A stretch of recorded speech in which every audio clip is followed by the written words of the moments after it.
Yep, let's go.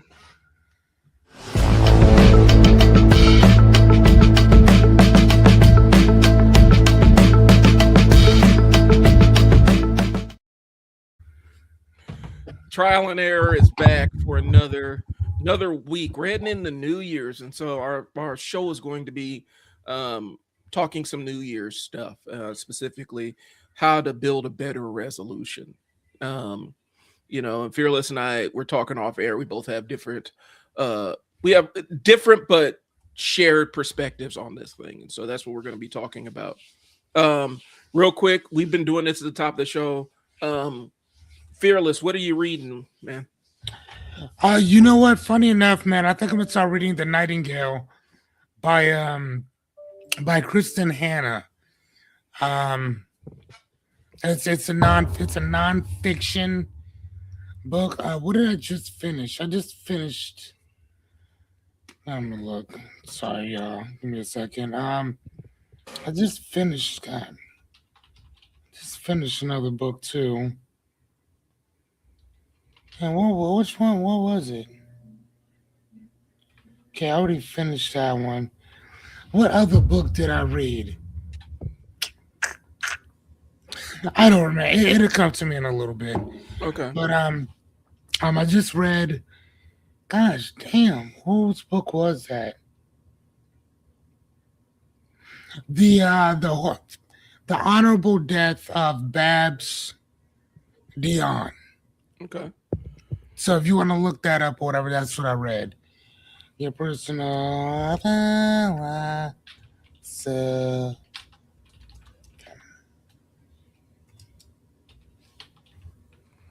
I'm not seeing it. Babs Dion. yeah, yep, Oh, the Savage Noble Death of Babs yeah. Dion. There it is. That's what I read. Okay. Yep. So that's what I read. I just finished reading that, and then before that, I read this little book here, "The Metamorphosis of Prime Intellect," Okay. which is a novel or whatever. It was okay. I gave this one a 3.8 out of 5 or whatever. It was pretty cool. All right. All right. But it's more of like it's like when AI understands reality and then it starts to manifest and add things and take things away. It was okay. I've read better with AI taking over type stuff, Okay. but this one was. I mean, it was all right. So the one I picked up, I literally just started this one this morning, dropping my son off at wrestling practice. It's um, the Four Conversations by Blair Enns. Um, Show me. Let me see it. all right, let me pull it up here. Stop sharing that one. I have it up here. Um, The four. Okay.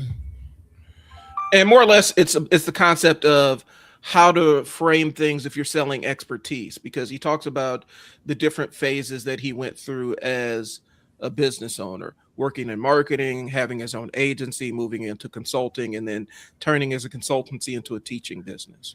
Hmm. And he talks about basically the stuff that worked in one context when you are a vendor, from a sales standpoint, doesn't work when you're selling your expertise and having people paying you for your thinking or paying you to teach them how to do something. And so a lot of it is how a person basically is how you reframe yourself in the conversation as the expert and lead as the expert all the way through the pricing conversation, all the way through that negotiation. Um, but basically, it's just the model of how we sell expertise. I read another one of his books called The Win Without Pitching Manifesto, which is a lot about positioning, marketing positioning and stuff. And, um, you know, where it takes you out, it shifts the power dynamic in terms of how you pitch work. That book is the one that got me that 42,000 contract. Um, Yeah, I followed the prescription of how he laid it out in the Women Without Pinching manifesto, and that's how we got it. Hmm. So this guy's put money in my pocket, and so um, I'm really so far so good.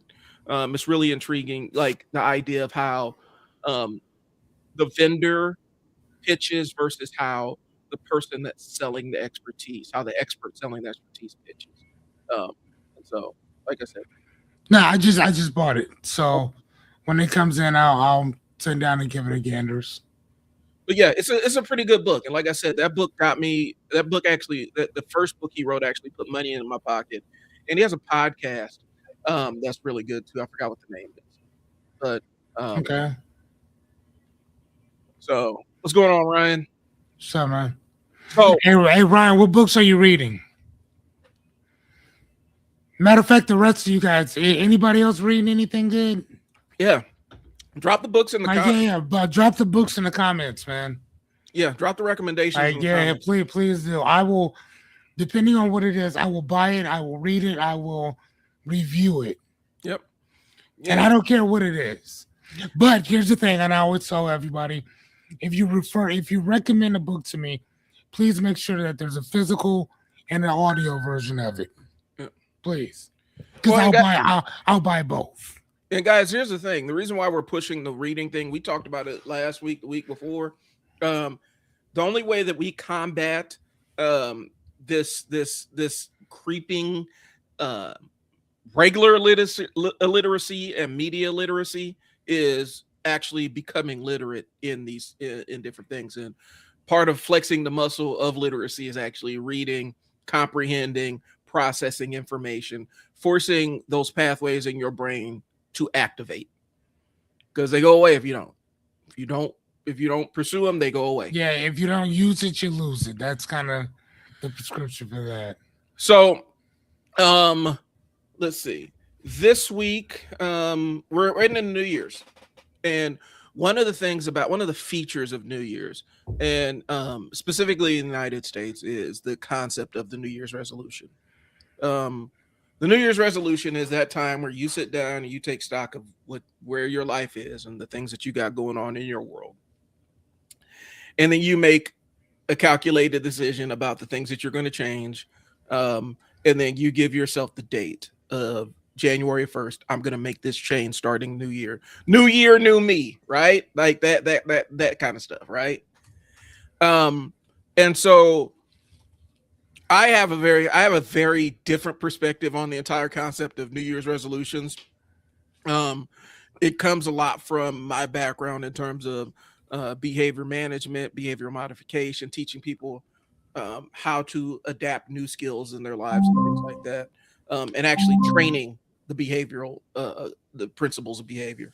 Um, Fearless has a perspective based on his experience working in the trenches hands on with people looking to make transformational changes in their world. And so that's the conversation. How do we build a better New Year's resolution? Right? Because the clock is ticking, right? For a lot of you, the clock is ticking. Like that big hairy change that you want to make is only about 48 hours away, Yeah, less literally. than that. And so we're trying to put you on the right foot so that you can make sure that these changes stick, because typically the typical thing with the New Year's resolution is you make 5 of them, and then you start the process of trying to do all of them at the same time on New Year's, and then by January you're making next year's resolutions to do the resolutions that you were going to do this year. Yeah, So I mean, and it basically just becomes a whack a mole of goal setting and planning and all that stuff, whatever. And for the most part, it's not. Here's the thing: like one of the things that I try to get people to understand is that it's not you; it's a societal type of thing or whatever that mm-hmm. we're trying to jump to this finish line of looking to see what everybody else is doing, what everybody else is, versus where you are in your life, and you're like, man, I want to do better with my credit. I want to do better with weight. I want to or eating or exercise or whatever else and stuff. And I think that instead of looking at things from that standpoint, from a goal standpoint, and again, this is a life coach telling you this. Mm-hmm. Um, I wouldn't. I would look at things from a philosophical standpoint, from a question standpoint, from a principle Hmm. standpoint. One of the things that I love about um, the beginning of my birthday, which is December 26th, is the start of Kwanzaa, right? Hmm. And I have this written up, whatever. But it's each day focuses on one principle, often symbolizing lighting a candle uh, within that particular day. Now, if you really wanted to, you can take each one of these things, which is like unity, self determination, collective work, Hmm. cooperative economics, purpose, creativity, and faith. So you have all of these different principles going, but and then you can start asking yourself certain questions. Which for myself, I started asking myself questions, which is like, what room do I want to be in this year? Um, what who do I have to become to get into that room?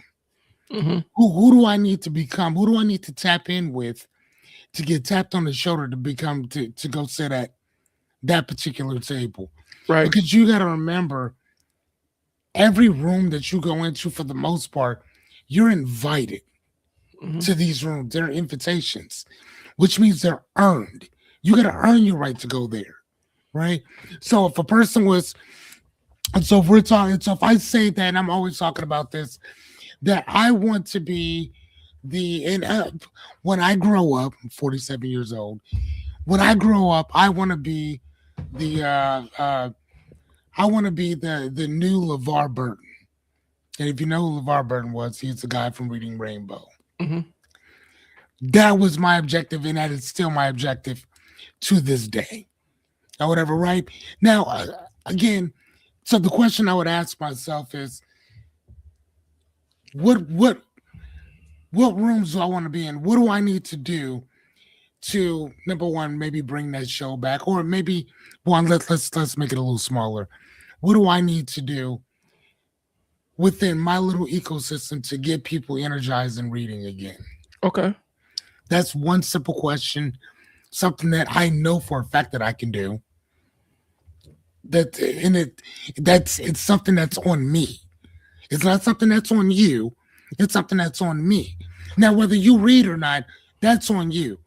But making it something that's fun, something that's energizing, this, that, and the other, that's on me. Right. Right. One of the things that Grant Cardone said, he's a marketing salesman, but he said, if you don't know my name, that's my fault. Yeah, let's think about that. Hmm. If you don't know my name, that's on me. I wouldn't. I don't blame you for not knowing who I am. But if this is my objective, if this is my goal, and this is also the fact or the problem that people have with New Year's resolutions, is that we tell everybody about our stuff and then Yep. we don't do shit about it. Because for the most part, ain't nobody gonna hold you accountable for it. You know what I'm saying? I mean, some people won't. Unfortunately, if you say that to me, we about to have a whole ass problem. Yeah. Just saying, because I mean, because of what I do. But for the most part, man, I just put it out there, right? But if you have no intention of doing anything today about it, you're probably not going to do anything in the next 2 days either. Well, and that kind of That's all I'm saying. that goes into my point. One of the things is when people sit down and make that New Year's resolution, you are taking a wager on your future self. Your current self's taking a wager on your future self, and your future self is going to be this person that has all this discipline, is locked in and focused on the goal, and knows exactly what to do to bring about the change. That's the gamble that you're making with your present self. You're saying future self is going to be a different person than I am now. And a lot of times when we do that, we are setting ourselves up to fail, because my perspective is a lot of times when it comes to New Year's resolutions, typically what we do is we have like 5 different things we want to change. We're going to make all of those changes starting New Year's. Yeah, starting New Year's, right? I'm gonna eat better, lose weight, start working out, um, start figuring out how I'm gonna escape this job, all this other stuff that you got going on. And your brain likes normalcy. It likes feeling like what its version of normal is. And sometimes that's a bad thing. Like if your brain is adapted to a negative traumatic environment and that's your normal, your brain will fight to get back to that version of normal. Right. And so whatever your benchmark for normal is, your brain's going to fight to maintain it. And so understand when you try to make all of these changes on New Year's at the same time, you're setting yourself up for defeat. And then by November or by February or even March, you're kind of tapping out. I've noticed it going to the gym. Like New Year's now it's hot. Everybody's at the gym right now. And then everybody starts filtering out as January becomes February, becomes March. People start filtering out, trickling out of it because their brains are forcing them back to whatever their version of normal is. And that's usually what happens to whatever. Like your brain goes back to it's basically the 3-month rule. Mm-hmm. So 90 days to 3 months. That's the reason why, like, if you buy something, if you do something, if you're getting a promotion, you're gonna get used. Everything normalizes within 30 days. Right. Within 90 days, everything will normalize. Sorry. That house that you have, the car that you buy, the relationship that you're in, most stuff normalizes in 90 days. So if you ever wonder, like, man, like, why don't I still feel the same way? That's why. Because your mind automatically will normalize everything around it. Everything.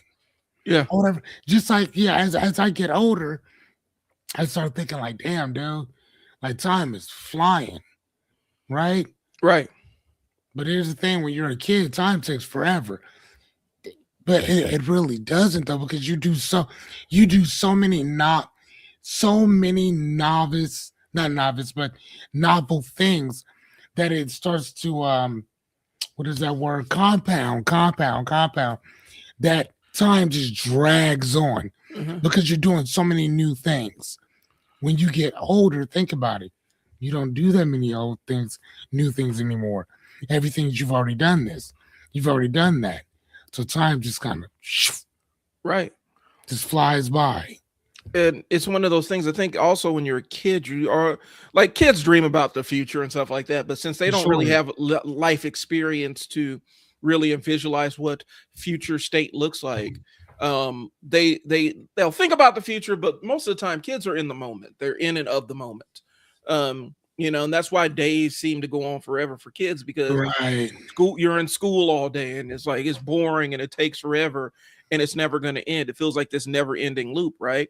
But really what that means is you're getting more experience. So as you get older, you get more experience, you get more years behind you, you're able to better construct what future looks like, and so you're able to live in the future a little bit in your mind. And so the present becomes a blur and you end up being in the future.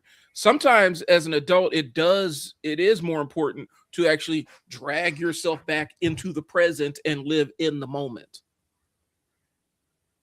And being grateful for the moment and enjoying the moment is important because it gives you a different perspective on things. But yeah, children, yeah, they're trapped in the moment because that's everything, all their entire life experience just led up to this specific moment.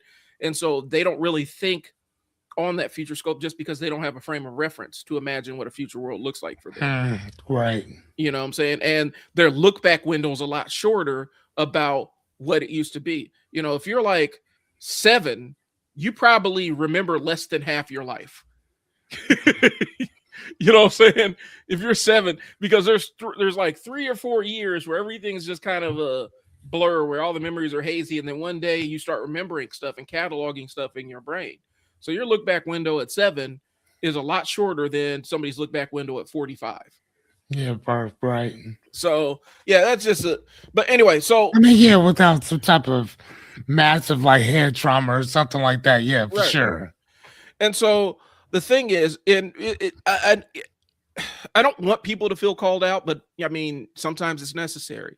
Um, the pattern that we adapt around New Year's resolutions is problematic because what that does is it gets a lot of people thinking that they're failures. It gets a lot of people thinking that they're hopeless because they make these resolutions every year and they struggle to keep them. Right. And the what we're saying is the framework that you guys are operating off is flawed, and that's what makes the change difficult. You know, Yeah, that's all it is. and it doesn't matter how much because every 7 years your body changes. Okay, I'll take that one. Mm-hmm. Thanks, thanks, Vinny. Um, like I said, the thing about it is, what you read, what books are you reading, Vinny? Yeah, we're Victor reading.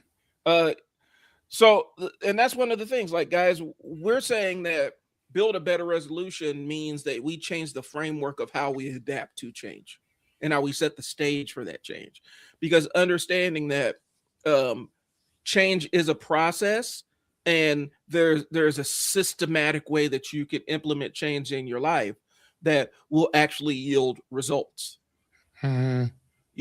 And it's okay to set big, huge, scary, hairy, audacious goals, but understand when you set a big, huge, hairy, audacious goal, your first step has to be audacious. It's got to be dramatic. It's got to be something that moves you on that pathway and kind of burns the bridge. But you got to cross the Rubicon to get that thing started.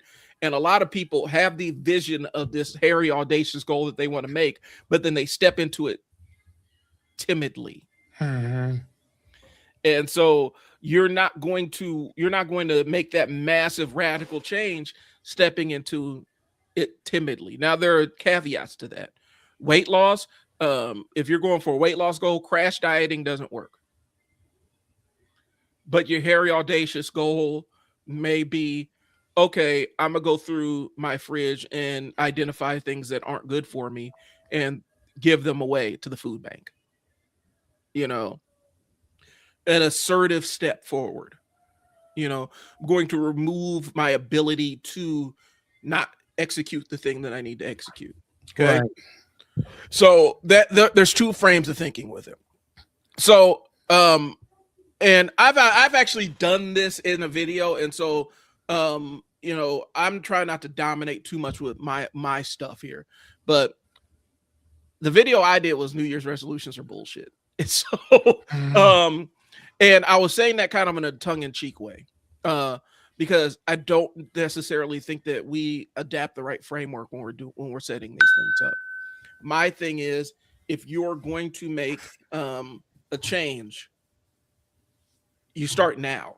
You start making the change as soon as you say this thing needs to change, then you find one thing that you start changing, start moving yourself towards that goal so that you can Correct. start building momentum. So by the time New Year's rolls around, your resolution is really just I resolve to complete something that I already started. Mm-hmm. And then at that point, it becomes a lifestyle as opposed to something that you have to get ready for because change, kind of like you said, happens within a blink of an eye. What takes so long is the preparation for it. Right. You know what I'm saying? Like, oh, I'm gonna change on the first. Hey, man, you got 3 months, so Right. why not just do it now? Yeah. And then when 3 months comes, it's a lifestyle change for you. Well, You're already past that 90 days. You're already past that 100 days, and that's when it's really gonna start, really mattering. Well, and one of the things is the extinction burst, right? Like as you're extincting a behavior, which means as you're phasing a behavior out, more times Mhm. than not, what happens is your body fights so hard to maintain that behavior that it completely crashes out and Mhm. dives all in to and fights you against the thing that you're trying to change. That's why people you know will be on a diet and then they have this binge day where they just eat everything that they're not supposed Yeah, to eat, smash everything, and right? then instantly they feel horrible about it and then the diet is kaput. What that really is your extinction burst. What you should do is you make the change to your diet, you factor in the fact that you're going to have an extinction burst and you try to adjust for it. which Right. means you And might, go okay. ahead. Go ahead. Well, what that looks like is you might give yourself days off, or you Hmm. might give yourself grace periods like, okay, I'm on this diet. I made this change. The extinction burst is I'm absolutely going to hog out on a bunch of stuff that I'm not supposed to be eating. I need to account for that and account that my brain is going to push me in that direction. Mm. And if it happens, I need to rebalance and say, okay, now let's try this again. And ideally, the extinction burst gets smaller and smaller and smaller to the point where it doesn't exist as much anymore. I experienced that when I was on this kind of bodybuilding, weight loss kind of thing. Um, I had the extinction burst and I worked through it. And it got lesser and lesser and lesser to the point where I didn't even crave the foods that kickstarted the initial extinction burst. But Mhm. it's the consistency of doing it Right. to where your body adapts to the new version of how we're doing things. There's this book called Change Anything, and it's created by Change Anything Labs. And basically, this is like their. I remember I read this like years ago, but it's the new science of personal success within itself. Now they call these people changers. A changer is somebody who had one thing, right? Mhm. And then they had the desire, so then they had to change it. But then that change had to be at least 2 years. So Mhm. they had to have kept that change for 2 years to be considered a changer. And everything that you literally just said is literally one of the things that they talked about Mhm. on there as well. So like one of my personal favorites is for myself personally is I love Godfather's pizza. Like Mhm. I don't like Godfather's, I love Godfather's, right? But I also know that man, I have a massive addiction to Godfather's pizza. So I will give myself my all right, bro. You can have that once a week, Mhm. but you can't have a large. You can only have a small, Yep. right? And there's two types. I love meat lovers, and I love my favorite is classic combo, no mushroom, easy onion. Mhm. So instead of me doing like the medium family feast or whatever, I'll do a small half meat lover, half classic combo, no meat no mushroom, easy onion, right? Mhm. So I get my shit out of the way. If that makes any sense or That whatever. makes So, sense. so it's kind of like you just said, you're adding that into the fact that you're going to mess up. I'm a type 2 diabetic, so I can't have a lot of stuff, whatever. So I really have to watch what I'm consuming constantly. But I also know me, so I'll be like, all right, cool. I'm not gonna get a big thing, but let me grab a swig Mhm. of this here because man, I've been aching for this shit over here. You see what I Mhm. mean? So, but that's how I'm able to do things because of books like this here, because it teaches you how to change certain things about. And again, it's different for each person. But if you really think about it, the principles are for the most part the same. Yep. You know what I'm saying? I mean, the objective might be a little different, but what you're doing is all the same. It's all the same shit. So they went through all the things of people that have trial and error, trial and error, trial and error, and figure out what worked. Mhm. And the great thing about it is that they kept all the things that didn't work so they could tell you, hey, just in case you have any questions, hey, this is what was tried. They tried this over here, that's and these are the percentages that happened. This is the outcome they got from it. Whereas this right here are the statistical individuals who've actually accomplished all of these things over here. This is how they did it. This is why they did it. So for one of the people, they so if if Godfathers is on their way home, they would take a different direction. Yep. Like just in general, because they know, like, bro, no. Or again, set a particular date. Wednesday, I'll go there in 2 days. Yeah. I'll go there in 2 days. So you can still drive past it, but I'll go there in 2 days. Well, and the entire thing is about restriction-based diets because we're talking about that's kind of what we're talking about. Restriction-based diets kind of puts you in that mode where I'm going to restrict this thing that I absolutely love, and I'm going to not do it. And what happens is Right. that thing that you restricting takes a bigger and bigger piece. Like normally you wouldn't be thinking about it as much as you do, but now that you can't have it, it's all you think about. Right. And you're restricting the thing that you actually enjoy. And when you finally get to enjoy that thing, it dumps all those feel good chemicals into your body and stuff like that. You get that dopamine hit, and oh Yeah. my god, it And just keeps going. and then you get addicted to the dopamine hit.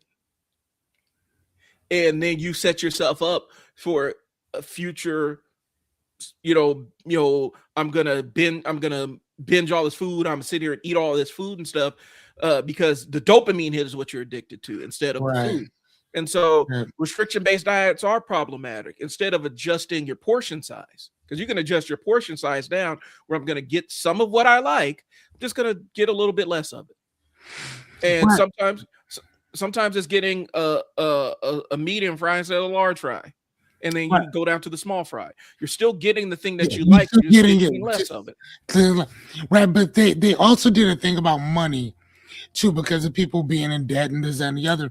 And again, one of the books that I try to tell people, again, that's a lot smaller than this one, Mhm. is The Richest Man in Babylon, when he talks about what is it? I think it's like 7 different principles in which they talk about that. Hold on one sec.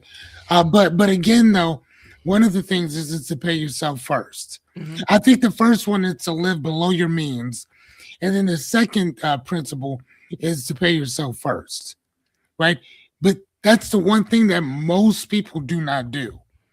Most people who get money pay off bills, pay off entertainment, luxury, all this other type of stuff or whatever. And then whatever's left, they'll put into savings.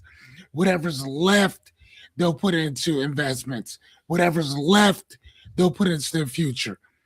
When I read that book, it took me years. It took me homelessness. It took me sleeping on my friend's couch. It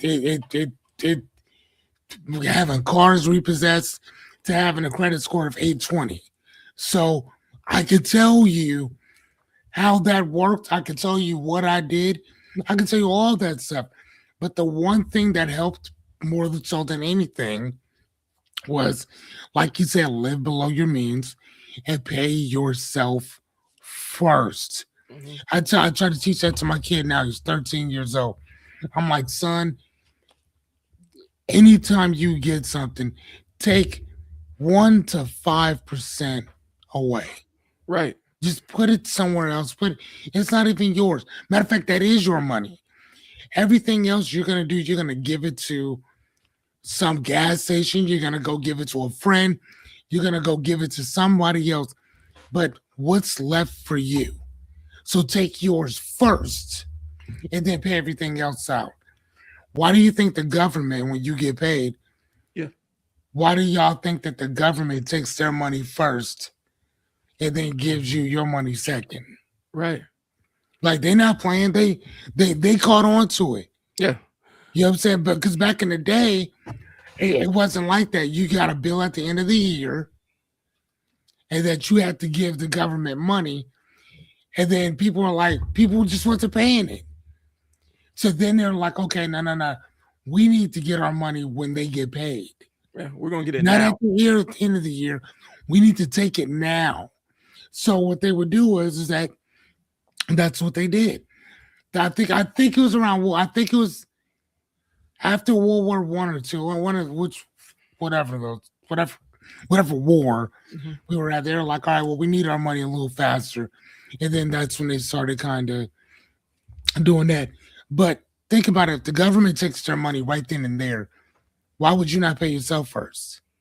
The government, and think about it. Think about what the government does with our money. I mean, Yeah. really think about this.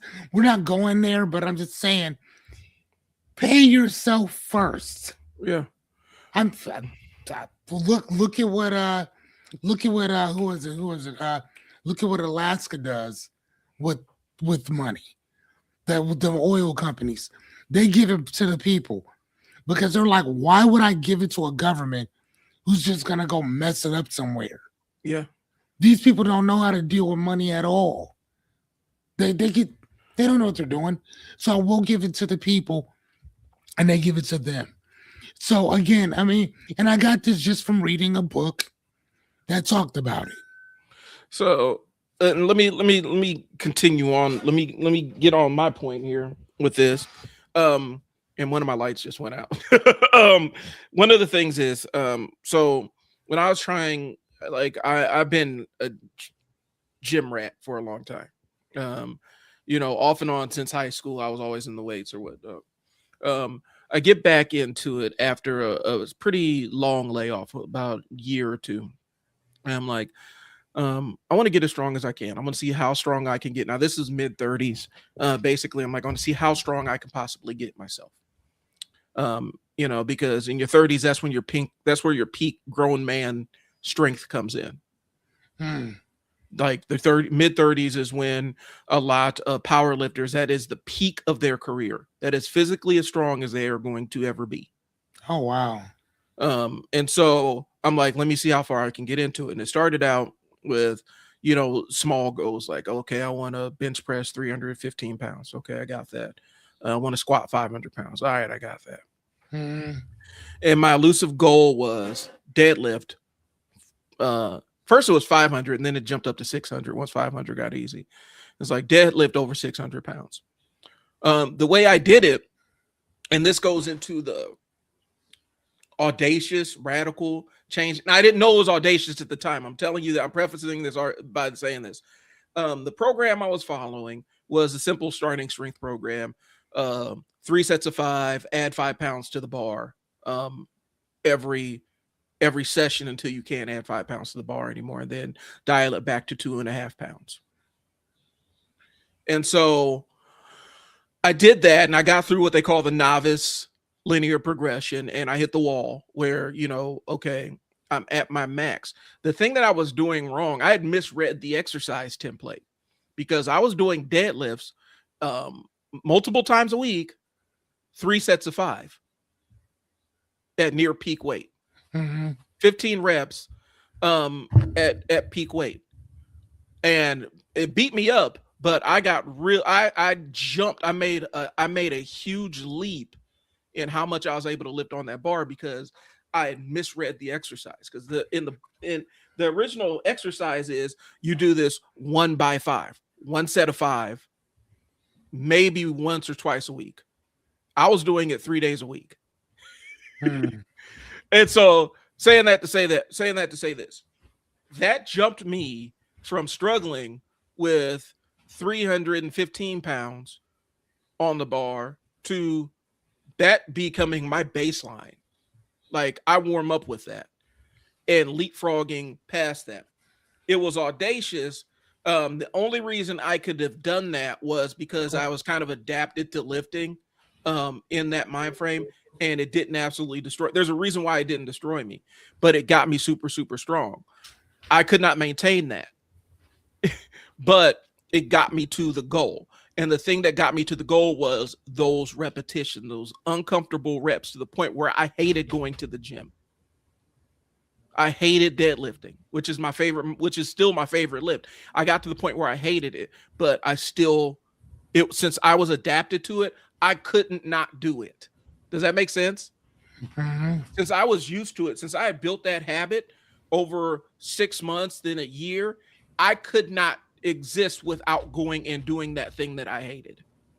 And that's how I got up to it. Where I walked in one day, and I said, "All right, let's see where we go with this," and get up to the 600 pounds. The plates wouldn't even fit on the bar without help. Like we had to do some kind of weird rigging up with the bar because the bar was not long enough for the amount of plates that I was pulling on that thing based on the plates we were using, the bumper plates, because they're a little bit thicker than your regular plates. I think it was because 595 out of 45 to that.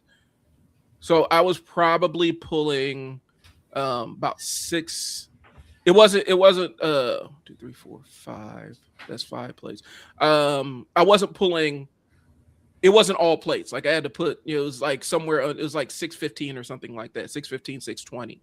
And the reason why I'm saying 615, 620, I'm giving you averages is because I did it more than one time. And that was that's the most I've ever pulled.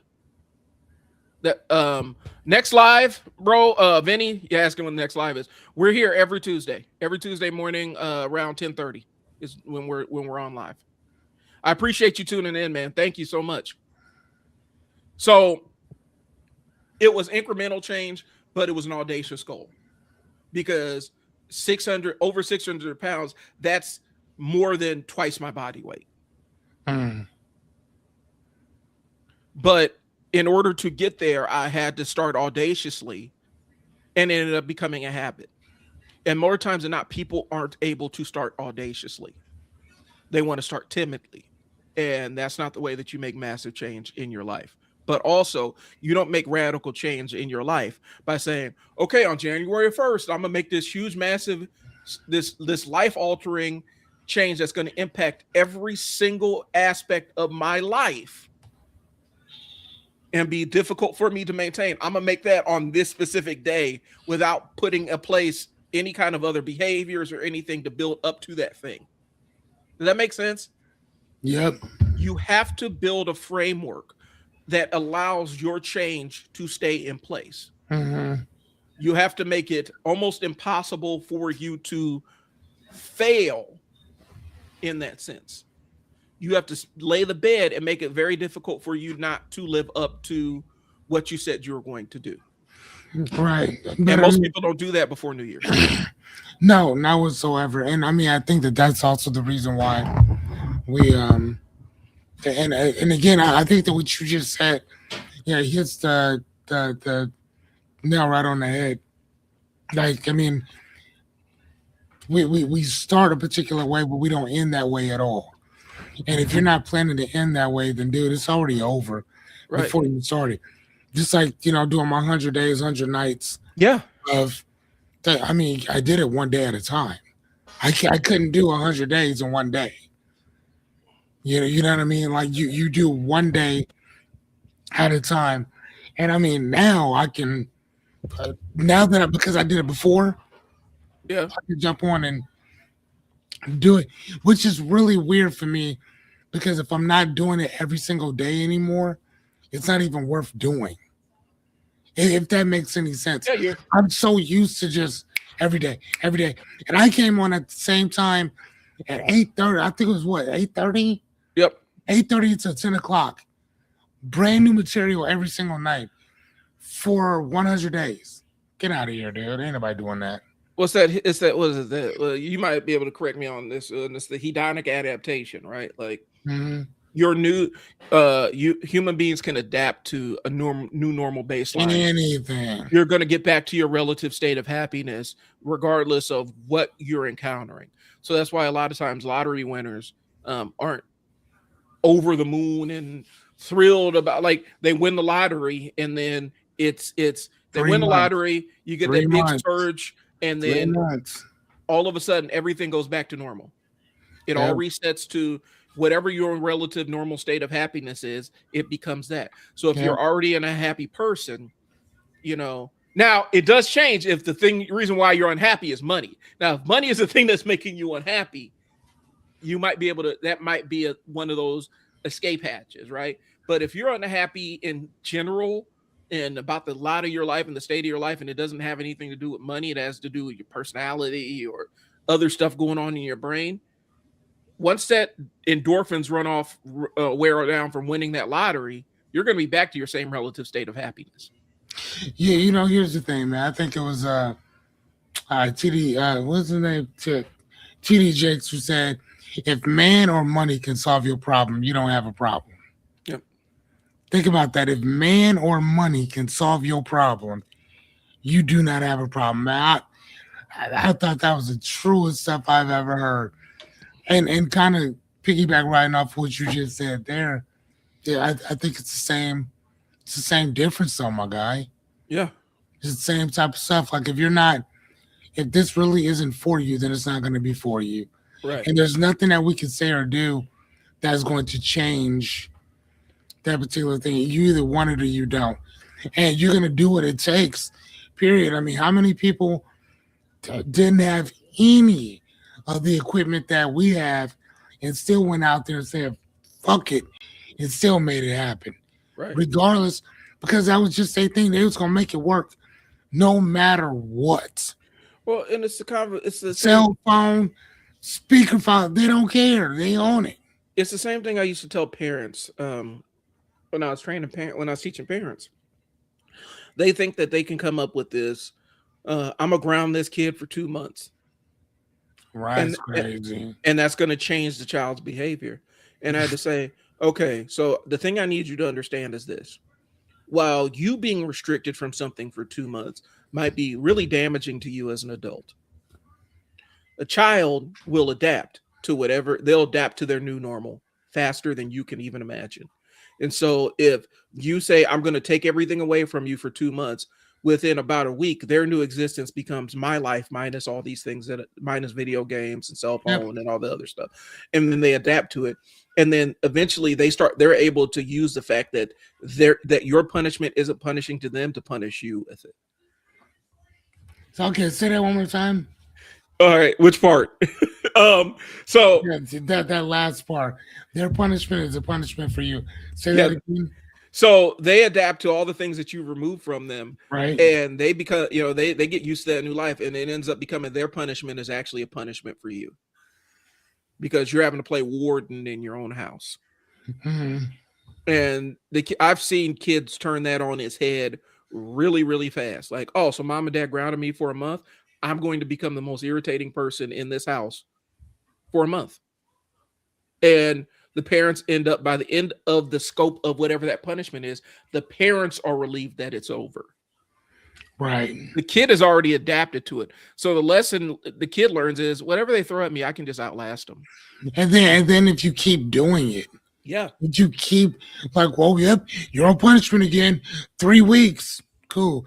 And then again, like you just said, eventually you'll just be able to do without. Yeah. So yeah, I don't have a phone, or I don't have a tablet, or I don't have this, I don't have that. Yeah. Cool. And then you just get used to not having it, and then it comes to a point where you can't threaten them with that no more because they don't care anymore. And you can't reward them with that anymore either. Nope, because you do it constantly. You can't, the video game loses the Switch or the PS5 or whatever loses its ability to motivate the behaviors out of the kid that you want to see. It's easier to, I hate to say it, but essentially use PlayStation access or use video game or phone access or tablet access. It's easier to use that as a bribe to incentivize them to show the kind of behaviors that you want to see. You reward them if you reward them whenever you see the behaviors that you want to see, they're more likely to show those behaviors in the future. And so that's the concept. We're trying to punish stuff out of our kids as opposed to rewarding it into them. So if you want to see good grades, you reward them for the good grades, right? I'm not saying that there's no consequence for bad grades, but you can't go overboard to the point where your rewards for good grades no longer matter. And if you say, you're going to lose the video game for a year, they will adapt to that in 2 weeks. And then they'll be all up under you, bugging you, making you feel miserable because they don't have video games, and they're going to hound you. And so that's the game. Okay. So that's just how human behavior works. We adapt to our new normal pretty quickly. But the other side is we want to maintain normal as much as possible. And our brains want to get back to whatever our relative state of normal is. So it's a double-edged sword. Like I said, you're never going to outpunish a child's ability to adapt. No one told me. That's just how it goes. And I don't think people understand that, especially parents. And so that's why I'm always big about adding new things to your toolbox, because you're not going to outpunish your kid's ability to adapt, even if it's your behavior reinforcement schedule involves corporal punishment, spankings, and stuff like that. Kids adapt to that. If you ever seen somebody try to spank a 14-year-old, you ever seen how that goes? Unless you're going to put this kid in the hospital, it's not going to work. You can't physically punish them to the point where it matters as much as when they were like 7. Find something else to put in your toolkit. But that also forces you as the adult in the room to adapt a new set of behaviors when it comes to addressing your child's behaviors too. You think I used to teach this stuff, right? But so we talk about everybody wants to say they want to make the change when they're ready, but they really don't. Like they set the stage for it, but then they don't take the steps forward to it. Right, but again, kind of like what we were talking about before, we got to make it very simple. Yeah. So if you ask yourself more questions as opposed to putting demands on yourself, I think that you'll be able to I think that you'll be able to accomplish a lot more with questions as opposed to demands. Well, and so that was actually the next part I was going into was we talk about the concept of making a change. Let's talk about the process, the change process, and what that looks like. What that can look like if we're building better resolutions, we're building better New Year's resolutions. How do we do it? Because we told you how not to do it. Right. So what are the tricks of the trade, Fearless? What are some questions? Questions, not demands. Questions. Right. Period. That's how. Here's the thing, especially when you're a novice, questions will help you probably more so than anything else. Now, for myself, because I've been doing this for a minute, like certain principles work for me, but they won't probably work for somebody else. Exactly. Or whatever, right? So the first thing, again, like I said before, asking yourself what rooms do you want to be in? Ask yourself what experiences would you like to have? Or whatever. Now, again, it doesn't have to be anything grandiose by any means. It's just an experience. Like, what would you like to experience? Who would you like to experience it with? Right. Right? What issues are you bringing in from last year to this year that you should probably clean up this year to move forward? Right? Again, what type of person would you like to become this year? Again, we're just asking questions. That's it. And when you're asking yourself those questions, that's one of those things that allow you to open up a little bit more about conversations that you should probably have. There's probably 2 or 3 people I should probably be having conversations with. And I'm not gonna lie to you, like when I think about what conversations am I willing to have with certain individuals, I have to ask myself. That's probably on me. Looks like we're out. Are you there, Brian? I'm still there. Yeah. So one of the questions I would have to ask is, okay. So one of the questions I would have to ask is what conversations do I need to have with certain people? Mm-hmm. Right? What type of man do I need to become in order to have that conversation with them? And again, this is about going into the next year, but it's not even about the next year. It's about now. Right. Who do I need to become today to have those conversations, whether it's today or tomorrow? And there's certain people that if I never spoke to them again, I'd be okay. But I know for a fact that these individuals, or that if I've done something or whatever, like I'm quick as shit to apologize, to atone for my stuff. Like, hey man, my fault. Sorry about that. But how I grew up, my principles, not my questions. My principles have allowed me to walk into a room knowing that I might have been on fuck shit, but I'm here to apologize and to make amends for what I've done. But I but other people may not necessarily see it the same exact way. Right. So let me give you an example right quick. Okay. A story right quick. I was thinking about this story of Jesus, and I was thinking about why is it that people, whenever you talk about Judas Iscariot, why does he have such a horrible name? Right now, let me Right. ask you. I know you know the story a little bit. Do Hmm. you know why he has a horrible story? I'm Go just ahead. asking. Well, in two sentences or less, why is his story so bad? I'm asking you. And it's Um, not a trick question. I'm just asking. From what you know about Judas, what did he do the that was betrayer. so bad that people won't even name their kids the betrayer? Yeah. The betrayer. Yeah. The betrayal. So I want to show you something right quick. I want you to keep that in mind. Hmm. I want to show you something right quick. And while you're So pulling, we look at Dante's Inferno.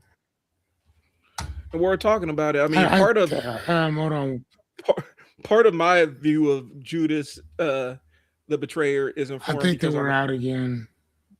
Are you sure? I can see you. Okay, cool.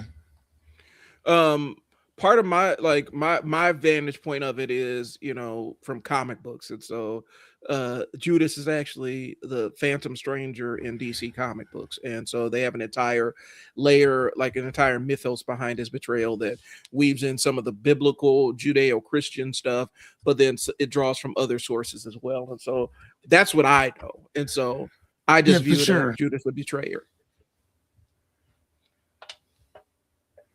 Right. I think he was going out. It does. All right, well, just adjust, like. Okay.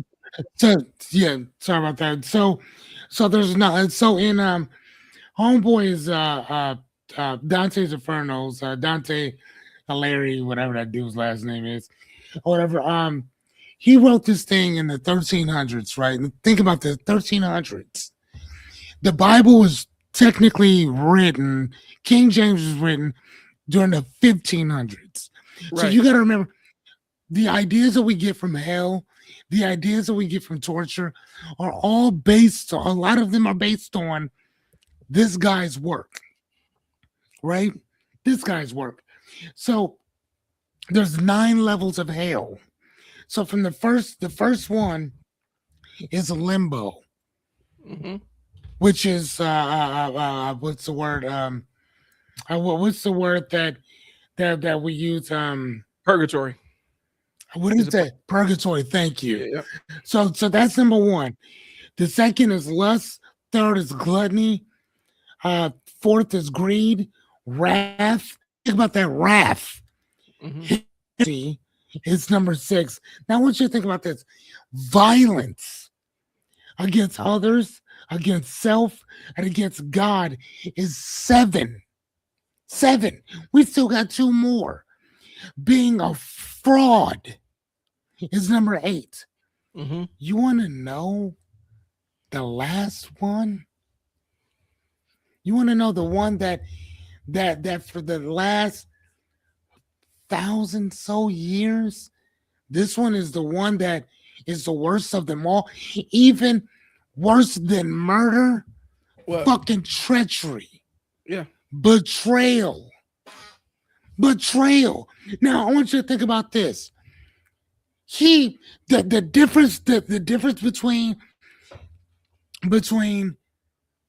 Judas and the rest of his confederates was that Judas intentionally intentionally turned this man in. Intentionally did it, right? Right. But if you look at the 11 other dudes rolling with him, Jesus told them all, you all gonna betray me.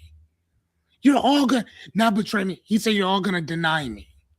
Yeah. All of you are. You're gonna deny me at this time. You're gonna deny me at that time. All y'all gonna act like y'all didn't know me. All of y'all are. So, but think about that. They all betrayed him. Hmm.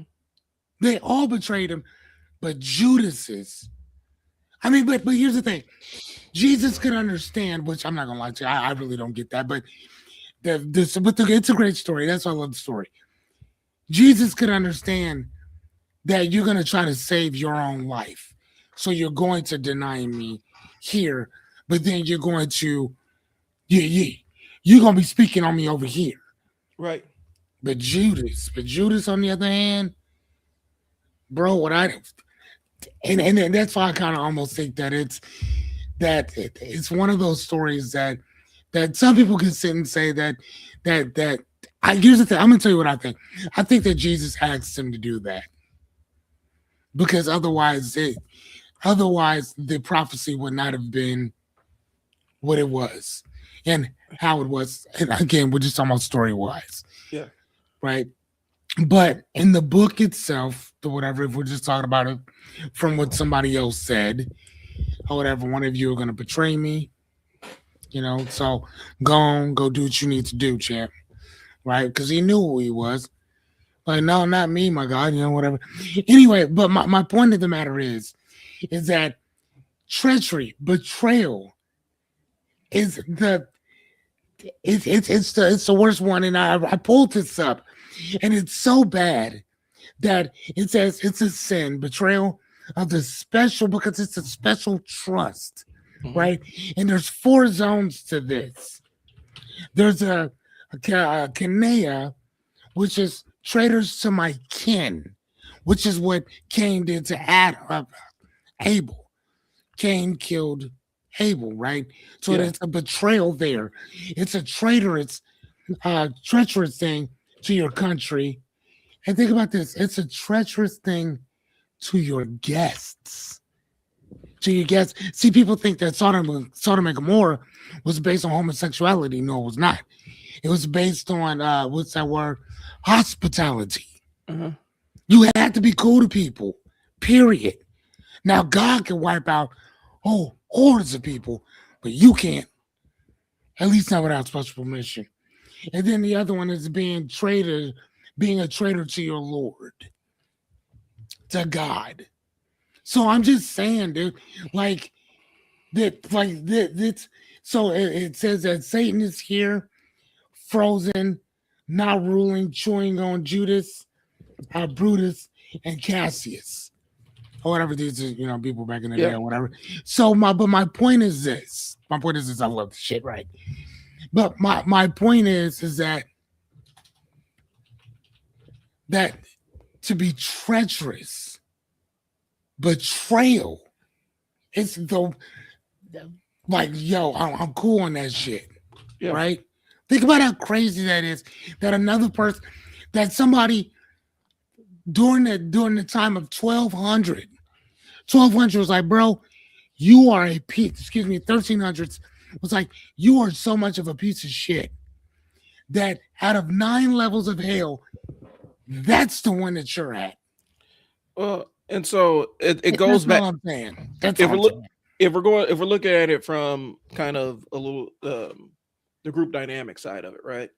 If For we're looking sure. at the person that was present in, um, I mean, let's be honest, wrote wrote those parables.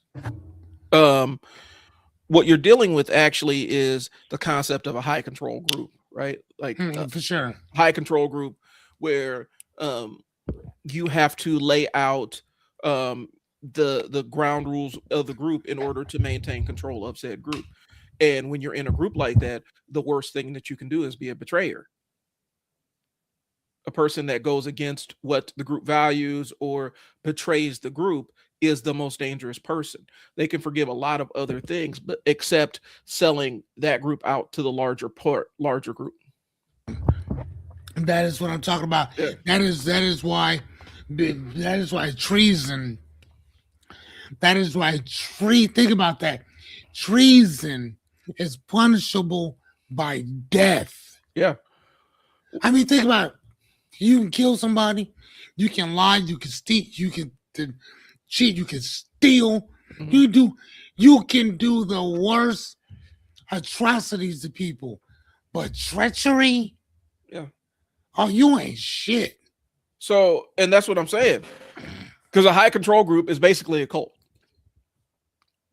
Like that's what a high control group is. It's cult like thinking. Yeah. You see it in crypto groups, like crypto groups, or the people that play hard in like the meme stocks market and stuff like that. When you're in those groups, it's a high control group. Everybody says good morning, guys, all this other stuff. The absolute worst thing you can be is, I don't think this is the right thing, guys. Oh man, you're fudding the group. This is fear and uncertainty. This is a crime against the group. The worst possible thing you can do is sell this stock that we're all invested in. Right.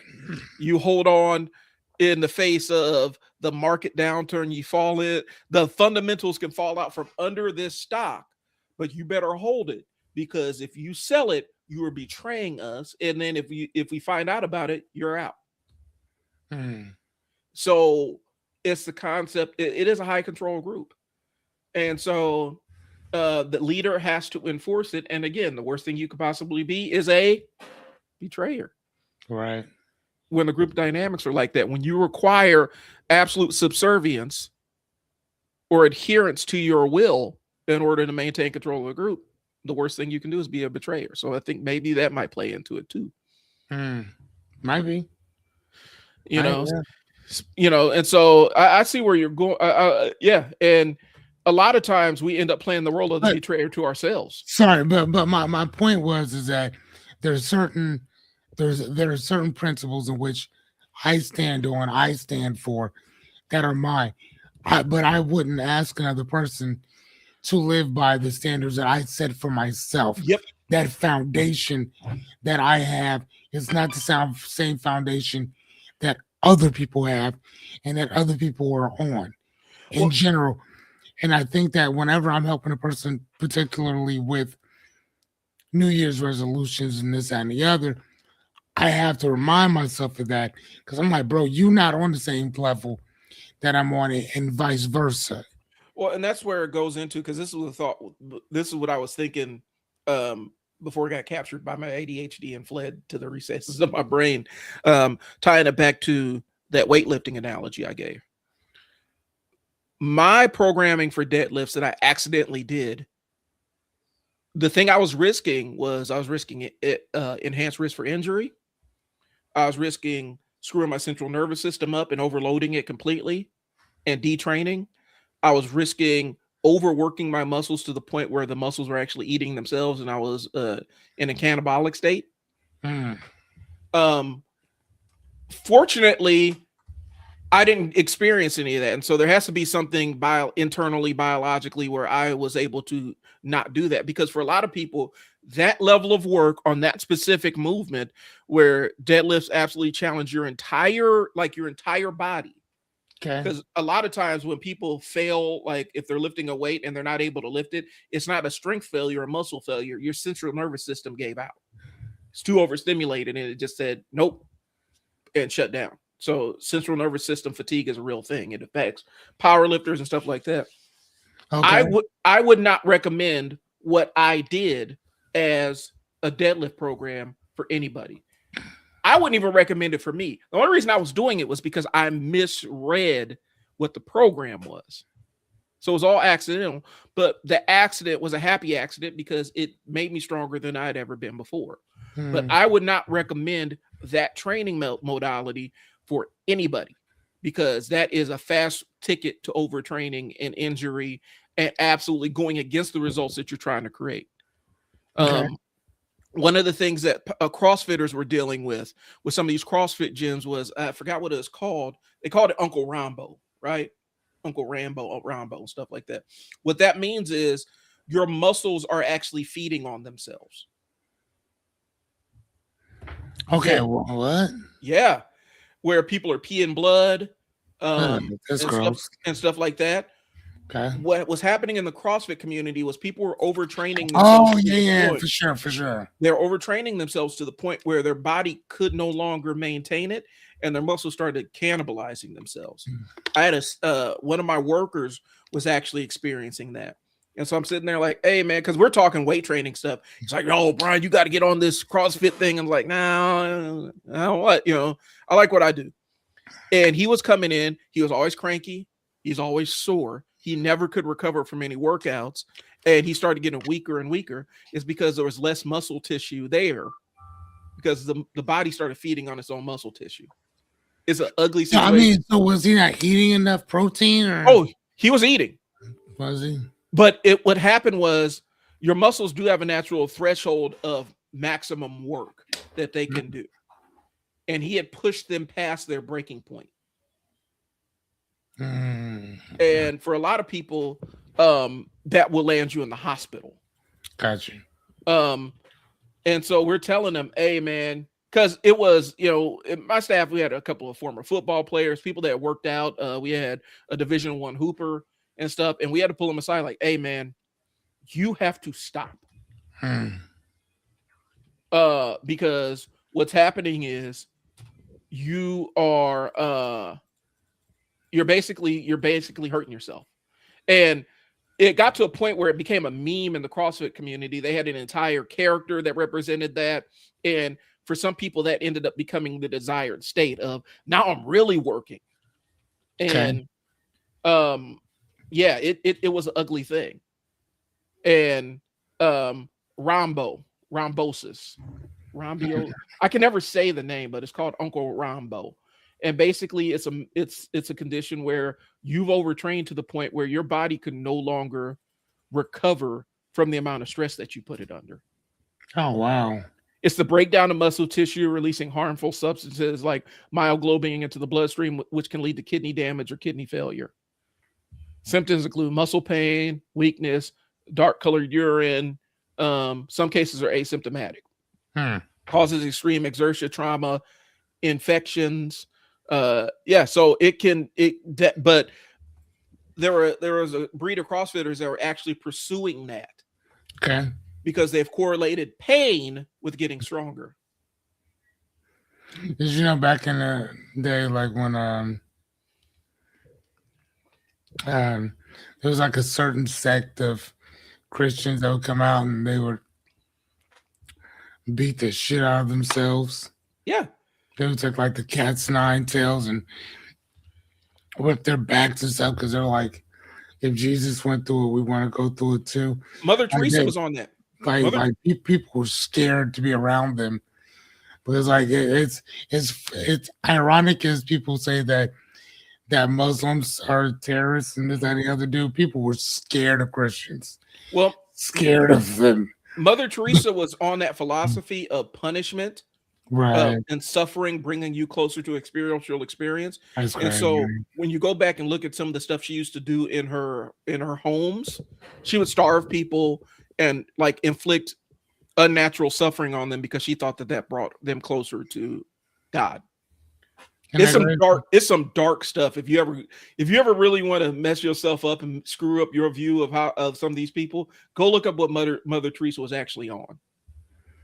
I mean, bro, for the time and she was actually. I don't put many people on top of a pedestal like that, and I surely wouldn't have put her up there. But it's a fun trip. So I'll read it. We got far afield. Here's what we're saying.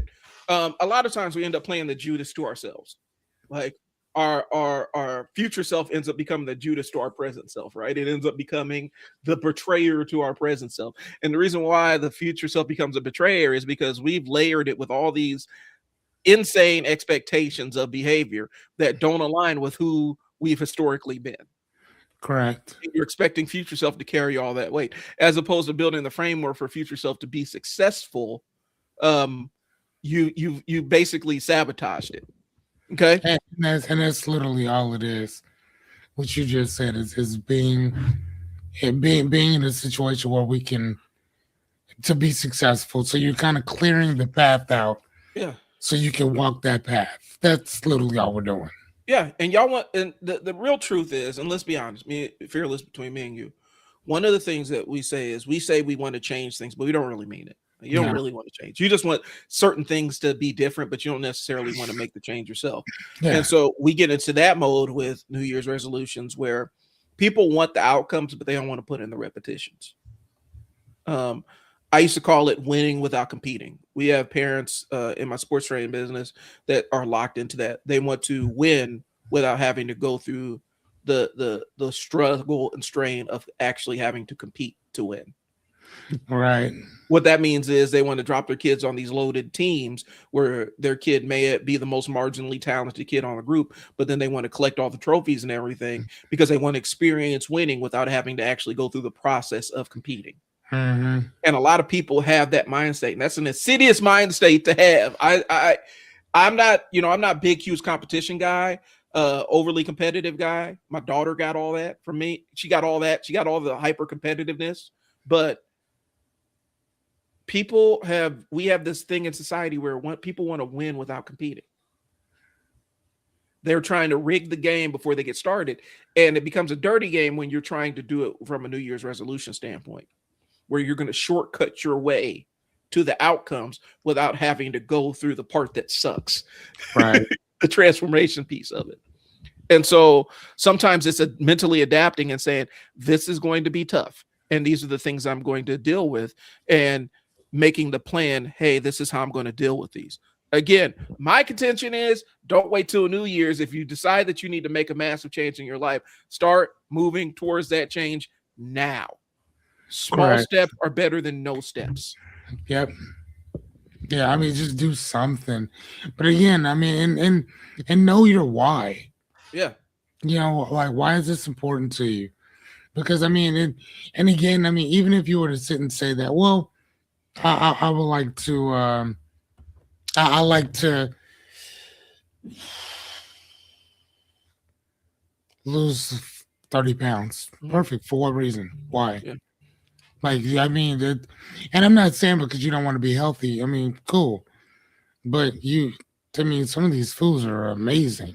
Yeah. So obviously, if you got yourself up to that 30 pounds or whatever, okay, cool.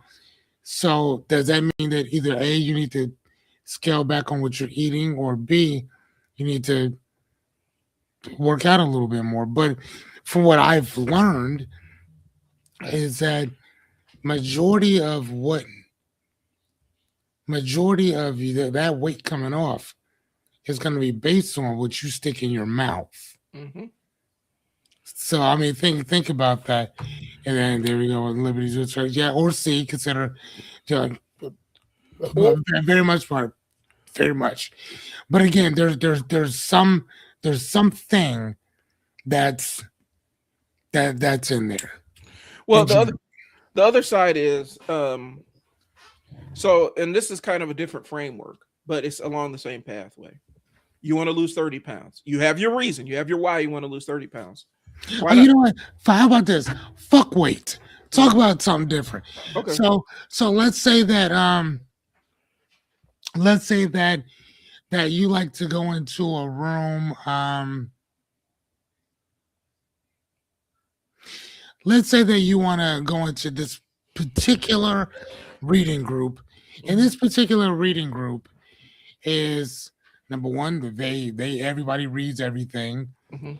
They're a fun group to have, but here's the thing: it's a group that they only accept certain people, right?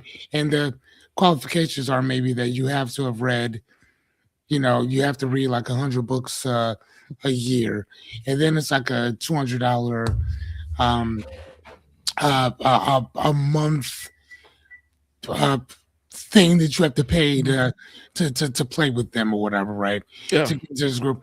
So let's say that that's your New Year's resolution. Let's use something that's kind of ambiguous. Okay. So How do you so become the kind of person so that's in the how group? do you become the kind of person that's in that group? So one of the things that I would do personally is if that was a group that I wanted to be in, I would maybe talk to somebody who was already in the group. Yeah. Yeah, you see what I mean? I would find out. Okay, well, What's the application fee like? What type of books? I mean, because if the more that you look into it, you might be like, you know what, this isn't. Yeah, you know what, I'm cool. Or your I why. don't. I don't like the. I don't like the books that you guys are reading. I can't read my own books, but I like you guys as a group. So, I mean, is it possible for me just to sit in on your conversations, and that might open up something as well? But why do you want to be involved in Yeah. this particular thing? And again, I think that by talking to other people about what it is that you like to get into or what it is that you like to do is going to not only gather the information that you're looking for, but put you on a trajectory to kind of go into that. Well, and I think it's It getting work for you. like I said, getting solid on your why. Like how what Sure. do I want to is this group going to help me? Is this group going to uh uplift me spiritually? Is it going to uplift me financially? And Is for it going to help sure. me interpersonally? Because if that group feels like the only way that you can access it, then we figure out how we become one of the people that sit at that table. But That's it. if there are other ways to get there that don't necessarily require the group and you're not and that's not your destination, then you figure out other ways to get there. Right. And I think, but the thing I was going with before we moved off the weight thing is I believe in you shoot past your goal, because then if you want to lose 30 pounds, say I want to lose 60 pounds. So when you lose 25, you're further ahead down the road than when you started. For sure. And I think a lot of times people don't set those. I mean, it goes to that 10x is bigger than 2x kind of thinking, right? Because even if um, even if my 10x, if the 10x change I want to implement is only 7x, it's still better than where I was before. Hmm. And I think we don't manage change. We don't imagine change like that. More times than not, the examples of change that we see on social media is person made radical, life altering change that was super successful making that change. We Hmm. never see person decides to make life altering change, struggles mightily, but and they may not have accomplished 100% of the change, but they got 75% of it. We Right. never see those stories. And Hmm. to me, those stories are just as impressive, because Right. when your baseline is zero change, some change is pretty good. Hmm. We just beat ourselves up because we don't get to 100% of where we want to be. You know, if your goal is this business cycle, I want to quadruple what I made last year, but if you double it, you're doing pretty good. Right. And so we don't really view change in that way. And I think it goes back to the New Year's resolution thinking, where it's all this all in kind of thinking that we have with it. Like there's a lot of things I find problematic around the New Year's resolution. It's not the idea of changing in and of itself. It's how we position that in our discourse, in our society. You know, everybody Right. wants to make those. That's a human. It's a human thing to say, I don't like this thing about my life. I want to change it. That's a human thing. Um, I think we reward people that 100% make the 100% radical change, as opposed to person that makes the radical change, but they get 50% of the way there, but they keep going Right. and working towards 100%. Um, but yeah, I go back to the fact that people want to win without competing. I go back to the fact that people want to avoid the reps, right? They want a polished version without the beginning being messy. When Fearless first started the live stream, he's probably like, I'd imagine that in your view, the live stream was a lot more messy than it ended up becoming. It was started out messy, and then you refined it as you went through your 100 days. Yeah. But if you were expecting it to be 100% polished from Jump Street, you would have quit within 5 days. Yes. Yeah. Because I didn't know what I was doing. But again, going the why and my principles that were already there. My principles told me that you're gonna do this because you said you're gonna do it. You're gonna show up because you said you would show up. Right. So everything else on there was just, icing on the cake or a fly in the punch bowl, but you still got to keep showing up. How many times did I show up and my internet went out? Yeah. You know what I'm saying? I mean, that happened several times. How many times I show up and I'm asking questions and nobody's participating with anything? Right.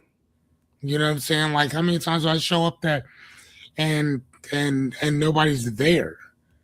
I mean, so dude, I mean, or the same exact people keep showing up and nobody else shows up for anything else that we got going on. So Right. again though, dude, I mean it's just it's one of those things, man. So your why has to be more important than I would say your why and your follow through. Yeah. Like period. If you can't get past those two things, you're gonna fail. I assure you. It's a crapshoot. You're gonna fail. Right. And I think, um, like I said, it goes back to that unforgiving nature of human beings. Like we just end up beating ourselves. Like I don't know. There's this thing where we're not happy with the progress we made. I struggle with it sometimes, where I sit there and say, I look back on, hey man, I didn't get this accomplished, but then I don't look at how much I got accomplished. You know, it is what it Right. is. Yes. So let's go back into the discomfort that I want you to talk a little bit about your the way that you handled the 100 days of live streaming. Like, do you see it in different phases, like your different layers of comfort, getting more used to it? What was your process like with that, Fearless? Okay, ask me one more time. Well, like when you were doing your 100 days of live streams, right? Could you feel like different layers of progress with it? Like you're like, okay, I'm more comfortable with this aspect of it. This doesn't suck as much. Like what was your entire thought process as you're progressing through your 100 days? Um, I told you, man. I had 100 days, Hmm. and I wanted to. I knew that I love teaching, and that's all I focused on. I just focused on that, and the fact that ChatGPT can basically kind of you can have an idea and just take it and run with it. That's all I did, and I did that for an hour and a half every single night for 100 nights. Yeah. You know what I'm saying? Like in something like different, right? So I can ask questions, I can answer questions, all that stuff, whatever. So like that was fun. How did that impact your like? How did that impact your thinking? It's like yourself. Look at yourself before you started that 100 days of live streaming versus after. What changed about you? That I can hit that button and just go. Okay. That I can put together my presentation and I could just shoot it. Okay. Like yeah, I mean, regardless of who's around, regardless of why I'm doing it or whether people agree with it or not. Not only that though, but I've also started to understand that if you, I think if you, I think that if you build it, they will show. Okay. You know, kind of like the field of dreams type of thing. If you build it, they will come. I think if you build it, people will show up or whatever for their own particular reasons. But I think that people will. But if they know who you are and what you're doing, and you also got to remember too, people may not watch you on the front end; they may catch you on the back end. Yep. I also didn't know that either. I also didn't know that the people that really rock with you, you don't see them on the live because they're usually doing something different. Yeah, like I said, you'll see them usually on the back end type stuff or whatever. So, and people will walk up to you like, "Hey man, I watched your thing, man. That was kind of tight. That's Yeah. cool." And that's the dope thing. Speaking of which, if you're seeing us on the Trial and Error YouTube channel, I finally got my expanded hard drive, and so now I have the space to actually do a lot of this editing. So I have an entire back catalog of stuff that you're going to start seeing edited versions of on that channel, as opposed to just the live streams and clips. So be prepared for that as we roll into the next year. And Right. so that's going to be something that's coming. But yeah, man. The thing is, as you start making the change, as you start living and breathing it, your brain chemistry alters. Your desires and wants and needs start shifting. It's a really fun and interesting process, but you got to get past the part that sucks first. Because was it always fun doing the 100 days fearless? Did you always want to No, do it? no, I did not. No, no, and And I will also tell you too, that is the one thing that I also, that's something else that I learned too. I love to teach, but I don't want to produce my own stuff. I don't like seriously, I don't want to go through all that. I don't want to do I like what we're doing right now. Yeah, I could do this all day long, every single day, no problem. But if you think about it, you're the one producing it. yeah. Fearless told Like, me straight up, he's like, because we started this as a recorded thing, and he's like, I don't want to edit. I don't want to yep, look at. I don't want. Yep, go ahead, tell them. I don't want to look at editing. I hate going back and watching old videos and stuff like that. I just like to record it and ship it, and I don't want to see it. And so we had to make an adjustment to how we produced it, and that's why this became a live stream as opposed to a thing that we recorded every single week. Yeah, yeah. I mean, no, because what did I tell you? I'm like, dude, I'm tired. I don't want to. That let's just shoot and let's just shoot and go, Let's just shoot and shoot it and go. get it over with. Let's just shoot and go. Like that's, and again, bro, like if somebody else edited and did it all myself, if all I had to do was just sit, do my thing, and somebody else produced everything, bro, I would do it. I would still do it every night. Yeah. No problem. I just Well, don't want to. I don't want to do all that stuff. No. yeah, you don't want the overhead of it, and I understand it.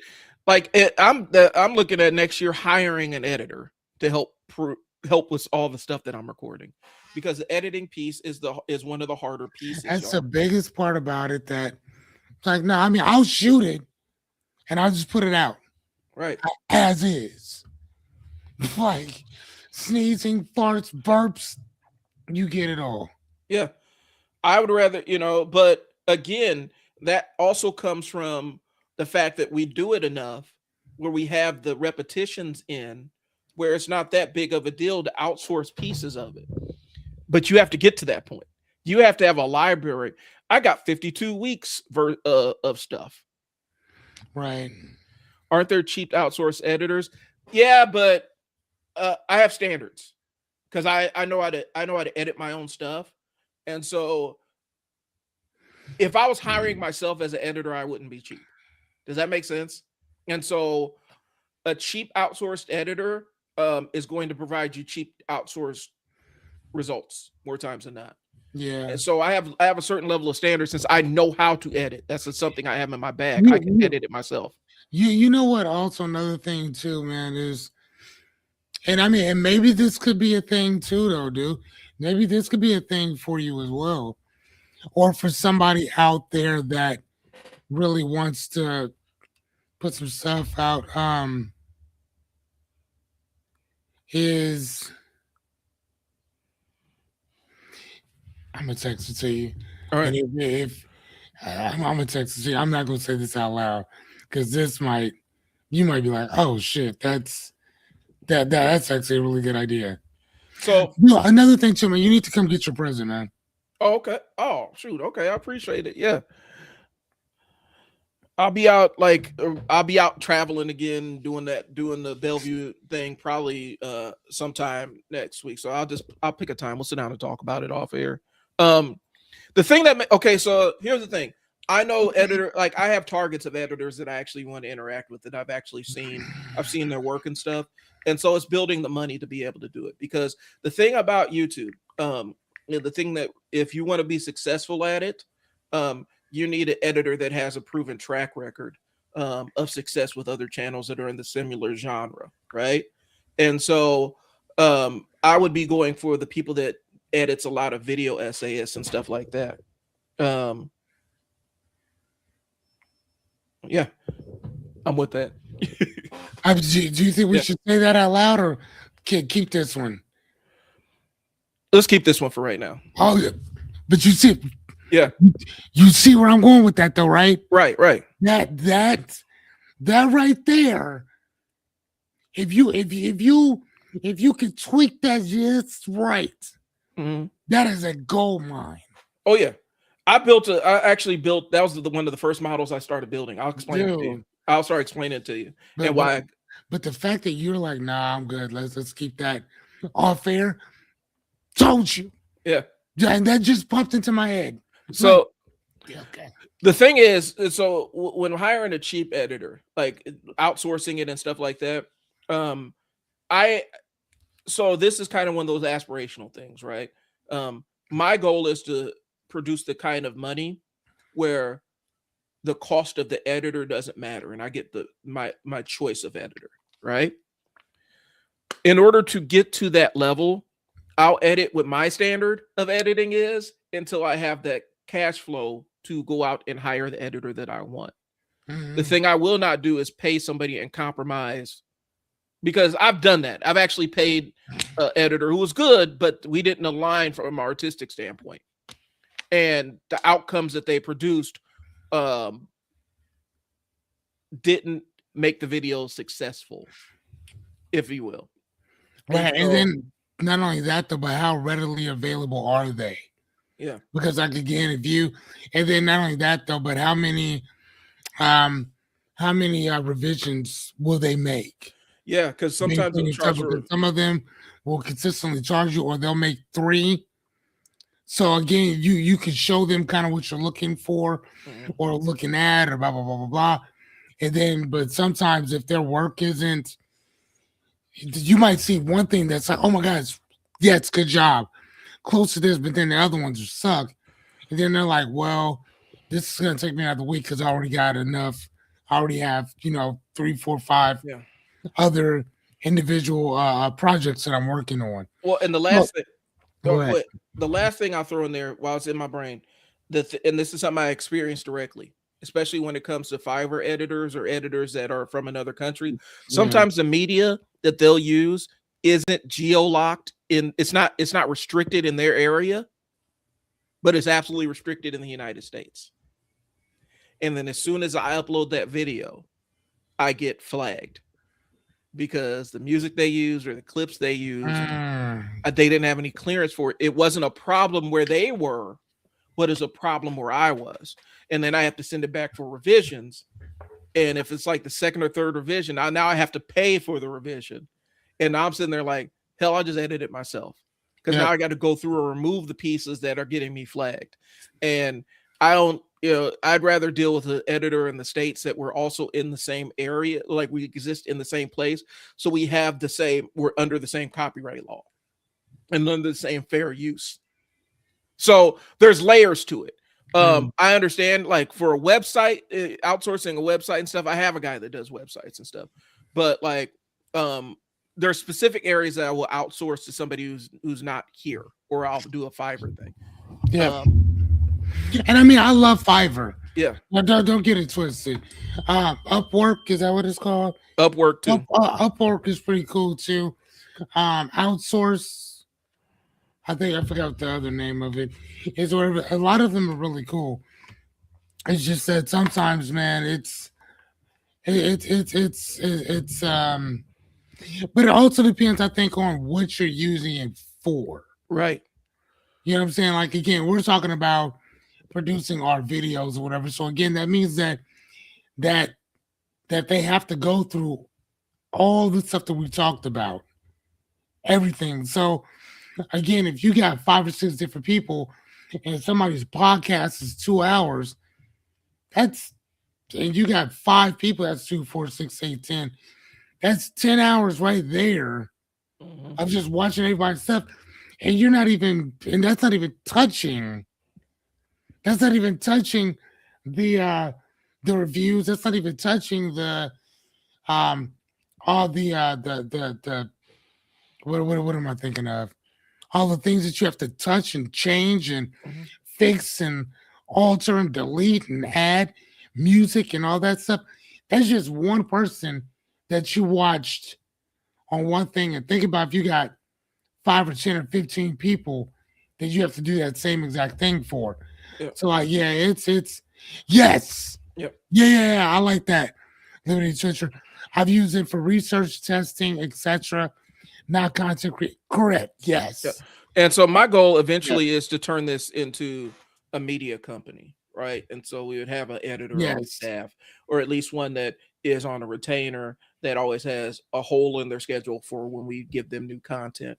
And the modality, the idea is I can provide it to them and they edit it, and I don't have to provide a lot of oversight because it's exactly the way I want it. This comes from managing staff. If I train them enough, and provide that adequate front end, um, they're going to produce the results that I want without me having to stand over their shoulder and produce it. Mm, And then they can freelance a little bit and add, okay, I think Brian might like this. I'll add this in, add little bells and whistles in that still they know would still align with my vision of this is. And so eventually a lot of this stuff is going to be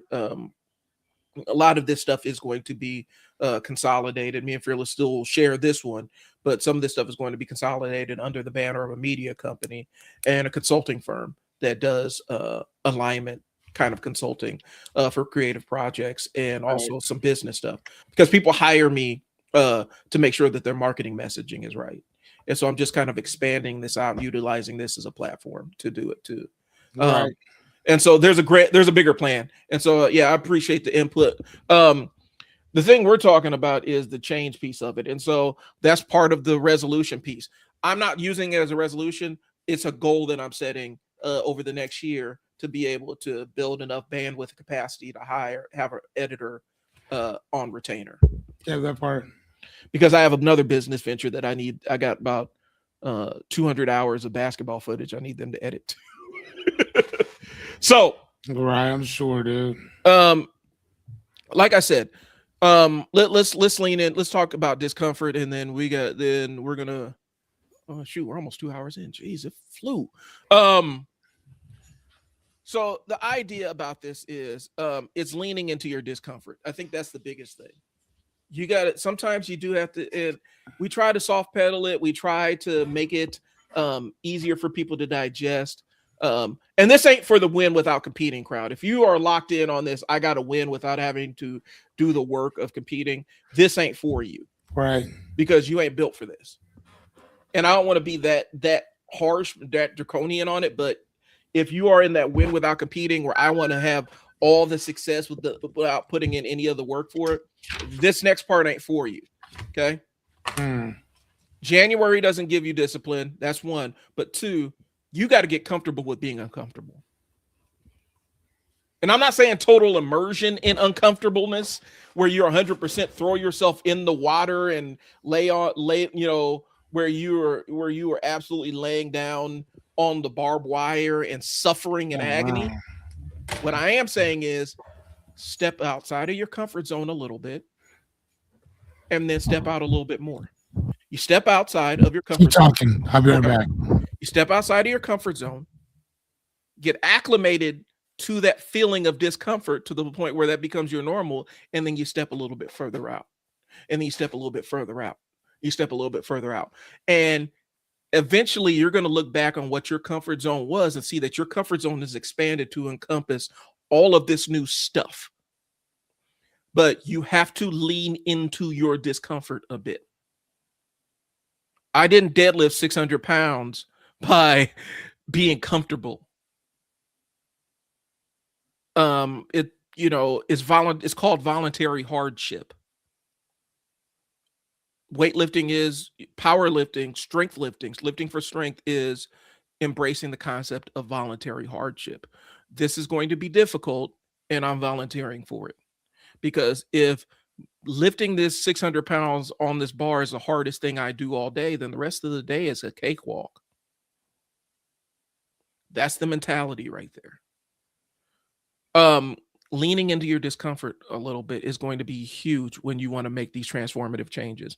If you aren't willing to be uncomfortable, if you think that your change is going to be comfortable, you're setting yourself up to not be successful.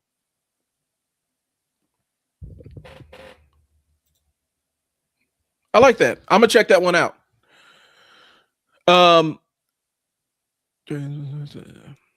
Create your life's work. One of the things I did, so my old life, I taught behavioral management for parents and for kids. Sorry, my mic is kind of going askew here. And so one of the books that's been formative to me was The Principles of Behavior.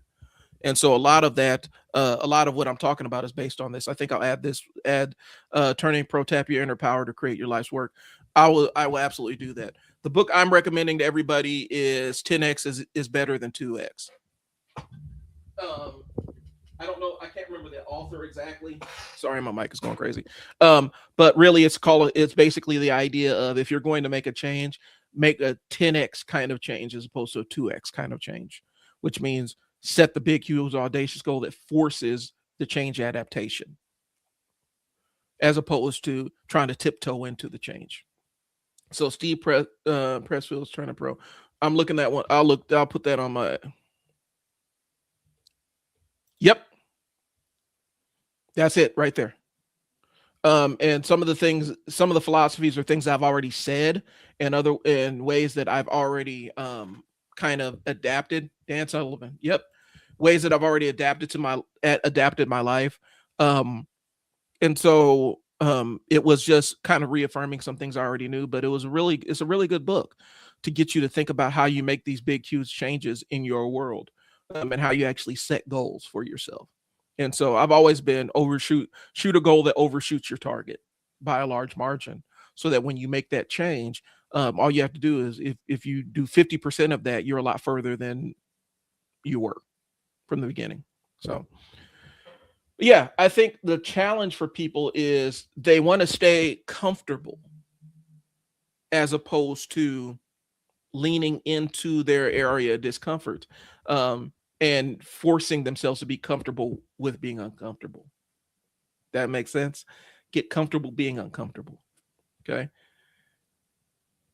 If anything, starting on January 1st is the worst day, because you're trying to shift all of this crap at one time.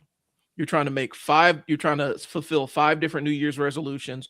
Your brain is fighting against the change every step of the way, and you're trying to do all this at the same time. You're setting yourself up to fail. You're overwhelming your capacity to adapt to the change.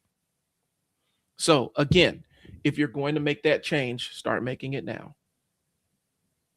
Without struggle or discomfort, there is no growth. That is true.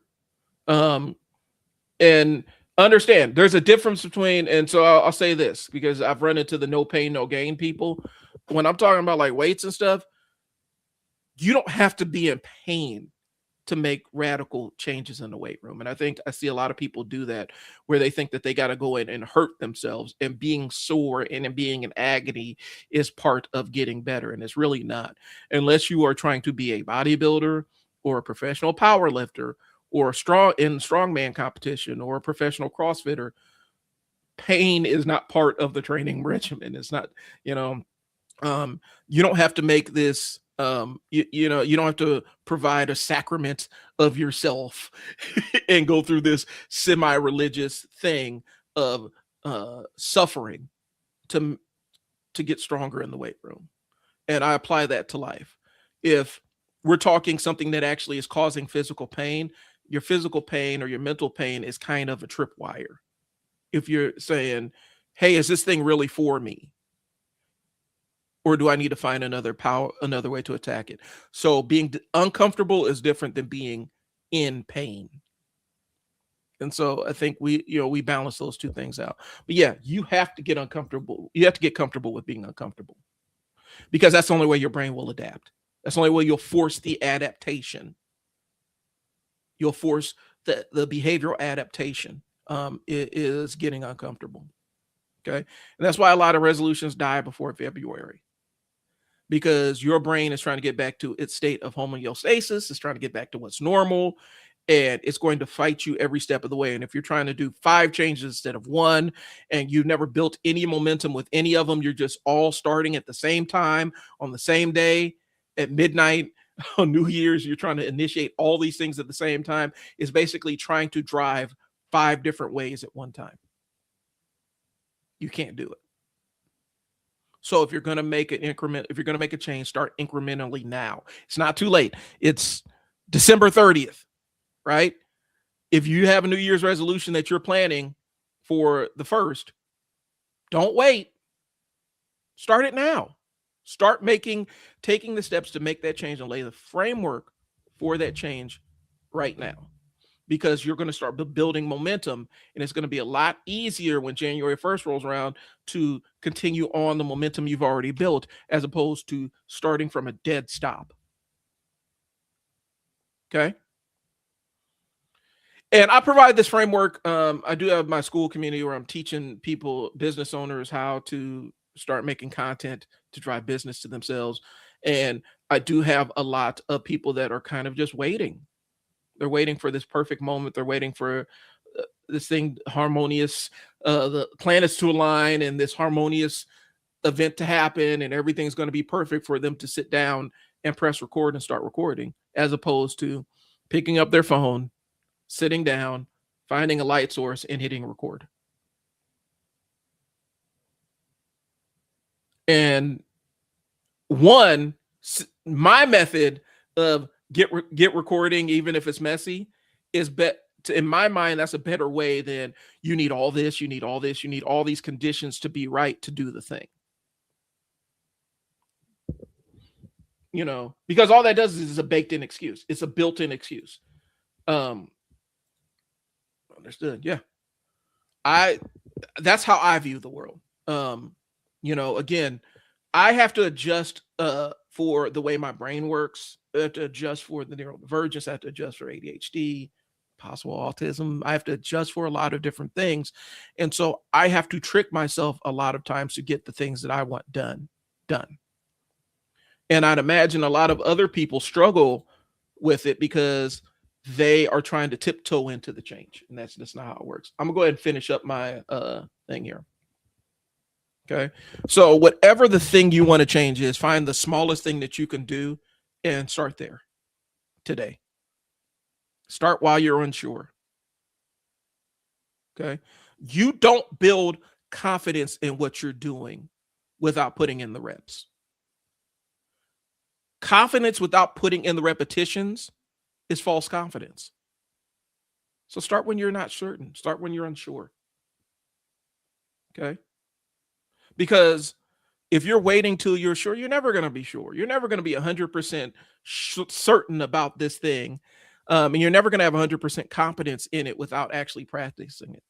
So do the reps and build the confidence. Like I said, confidence without repetition, confidence without practicing, confidence without starting messy is false confidence.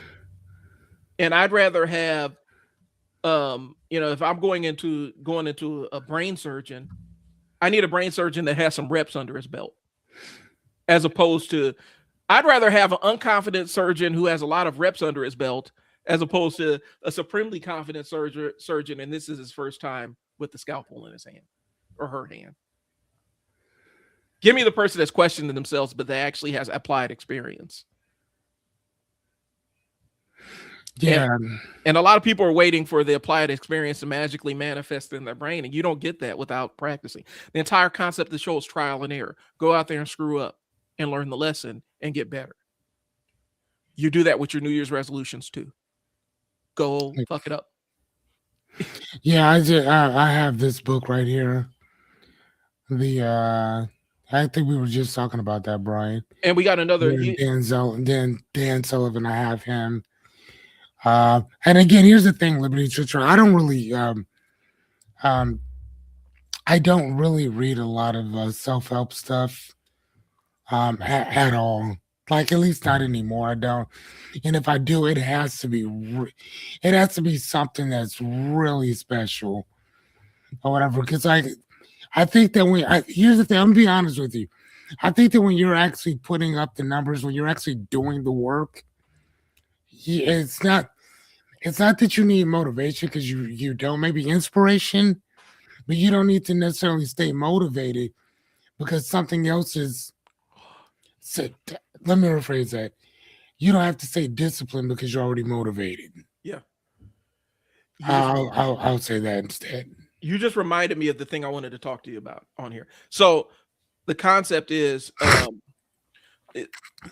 you don't have to stay motivated because you already know, right? One of the things, because I'm already disciplined. Yeah. When it comes to certain stuff. Yeah. Well, another side is accumulating knowledge sometimes can be a crutch. Oh yeah, for sure. Yes. The accumulation of knowledge, over learning is a crutch, because over learning is fun. Learning is fun. If you have a certain mindset, learning about shit is fun. I love to learn. Learning and then planning. Ooh, planning is great, man. Planning is amazing. You get to use your imagination. You get to imagine all these scenarios and everything. Planning is great. Planning is bullshit without execution. And a Yeah, lot of times people get caught up in the planning and learning phase because that's comfortable for them. And then as opposed to executing it. they never execute the thing. They never get practical application of the thing that they've been learning. I've had clients that get caught in that phase. There's always something else they need to learn. There's always something else they need to learn. I've had to tell one of my clients, you know everything you already need to know to get started. Don't buy another ebook. Don't watch another video. The next time we talk, I need you to have started on the thing. And I'm not going into what the thing was for them, but I need you to actually make a positive movement towards starting the thing and get out of this. I need to learn more. I need to know more. I need to plan more. I need to adjust my business plan. I need to do X, Y, and Z. Stop planning. Execute. If you fail during the execution piece of it, if something goes wrong during the execution piece, that is a data point. You take the data point, learn how you get better. Yeah, literally. And accumulating are the same as doom scrolling. You're consuming something but not creating, and that's exactly what it is. And that's what social media has bred. That is what YouTube help videos have bred. That's what a lot of Audible. I'm addicted to Audible. Audible's bred that.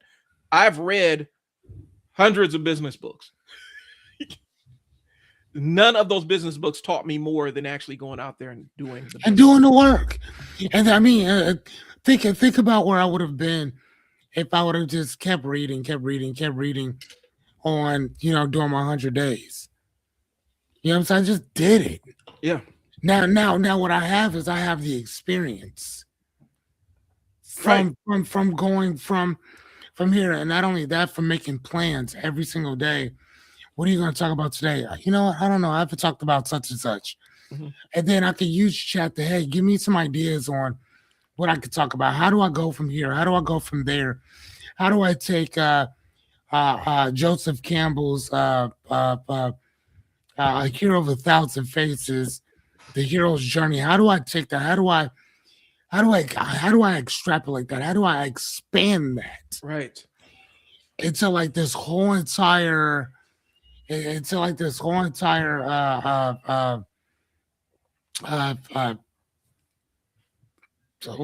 word do I want to use? Into this whole entire like 3-phase seminar type thing. How do I put all that in there? How do I break it up so people understand where they actually are? Because I think that from the standpoint that Joseph Campbell was talking about, mm-hmm. the hero's journey, first and foremost, the hero's journey is a story like ours, but the difference is that every hero that he was talking about was half man, half God. Right. Every one of them. So if you talk about Superman, if you talk about Pythagoras, not Pythagoras, if you talk about what's my man's name? Prometheus.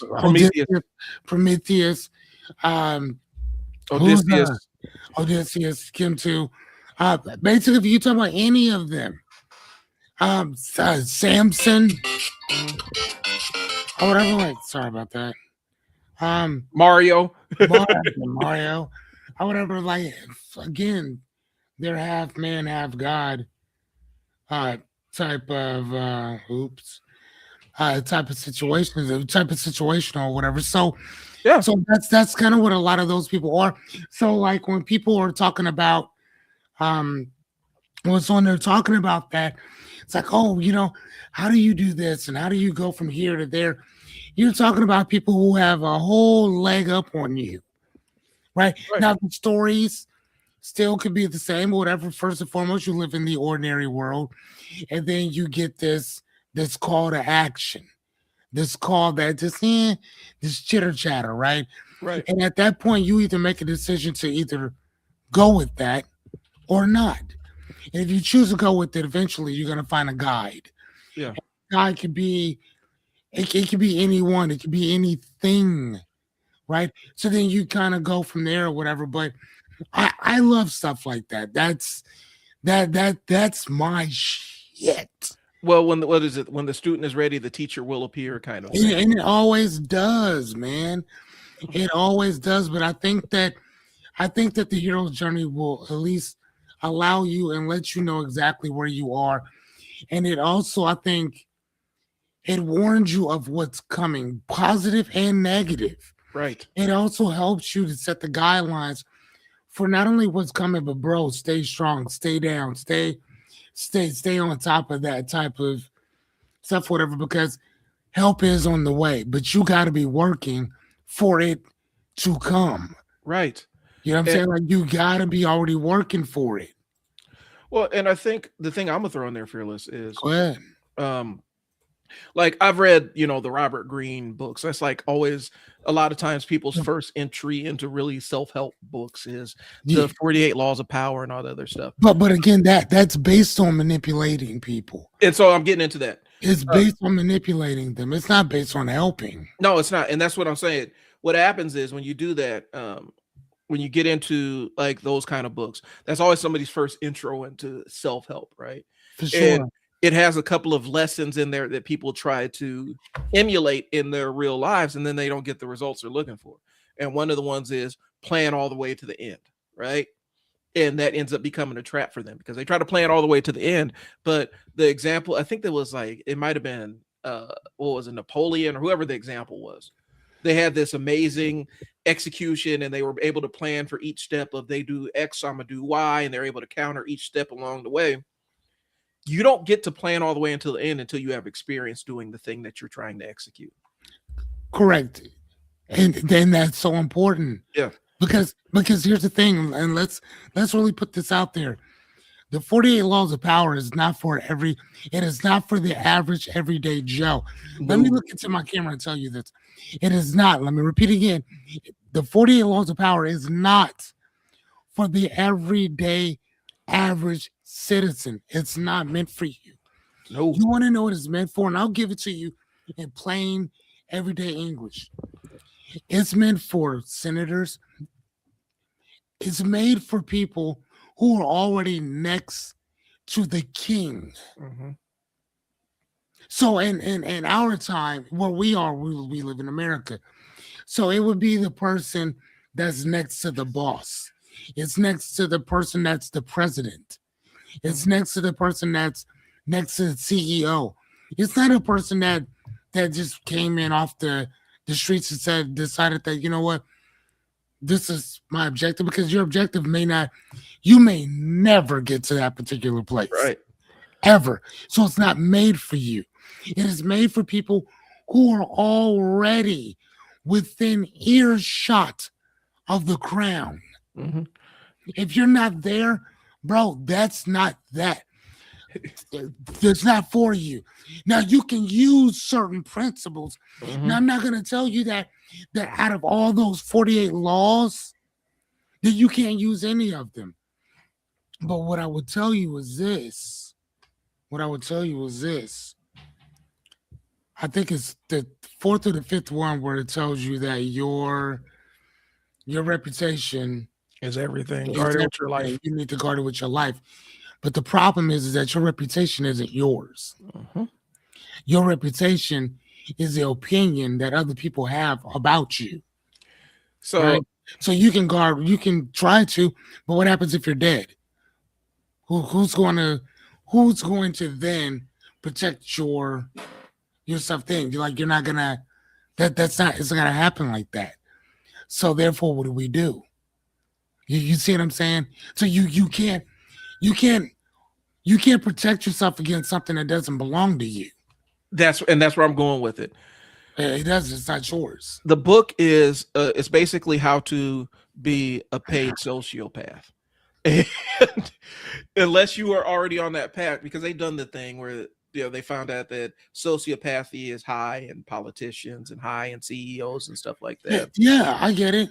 Um, and I'm not saying that Robert Greene's books are all bad. Like I've read most I'm of his not, work, I'm not but saying that they are either, right? but some people are utilizing this as a framework for their lives, and And they're it's not trying to meant for be you, they're trying to do all this Machiavellian stuff, right? and they're more like Bugs Bunny. Yeah. Like they're that the Bugs Bunny level Or as opposed motherfucking to or Elmer Fudd. right. They're You Elmer keep Fudd shooting trying to shit, be but you're Machiavelli. not gonna get that. That's not you. I'm okay. You know what, Fearless? That's actually a topic for another show. Let's do that one. Let's talk about the 48 laws of power Oh yeah, for and sure. how Matter of fact, let's people do it next week. yeah, Do that. how people misconstrue and abuse the 48 laws of power, the Yeah, for sure. misinterpretation. I'm gonna have to go back and do a little bit, pull out my copy, and look I up some mean, stuff. but again, though, bro, all you got to do, really, honestly, is chat GPT it, and then just break it down into particular sections or whatever. I mean, again, and here's the thing: the reason why I know them so well is because I used to study it, Oh yeah, like it was nobody's business. Used to sit at my table just reading, reading, and then I gave it to a friend of mine, and she was like, "Dude, why is most of the books you recommend to me are like books that are meant to?" Why are the books that you recommend to me books about manipulating other people? And I was like, oh, I never even looked at it like that. And then when I started thinking about that again, using some critical thinking, I'm like, where do you find that book at a lot? In prisons. mm-hmm. You think about it, there's books that you will not get in jail, Mm-hmm. but you can get that one. Think about that. Yeah. You can get that book in prison. But there's other books that you cannot get in prison. Well, the other side is look at who they feature in that book. Almost a lot of the people that are the subjects in that specific book are horrible fucking people. Like these are not good. These aren't from a moral standpoint or a moral framework of any kind of framework.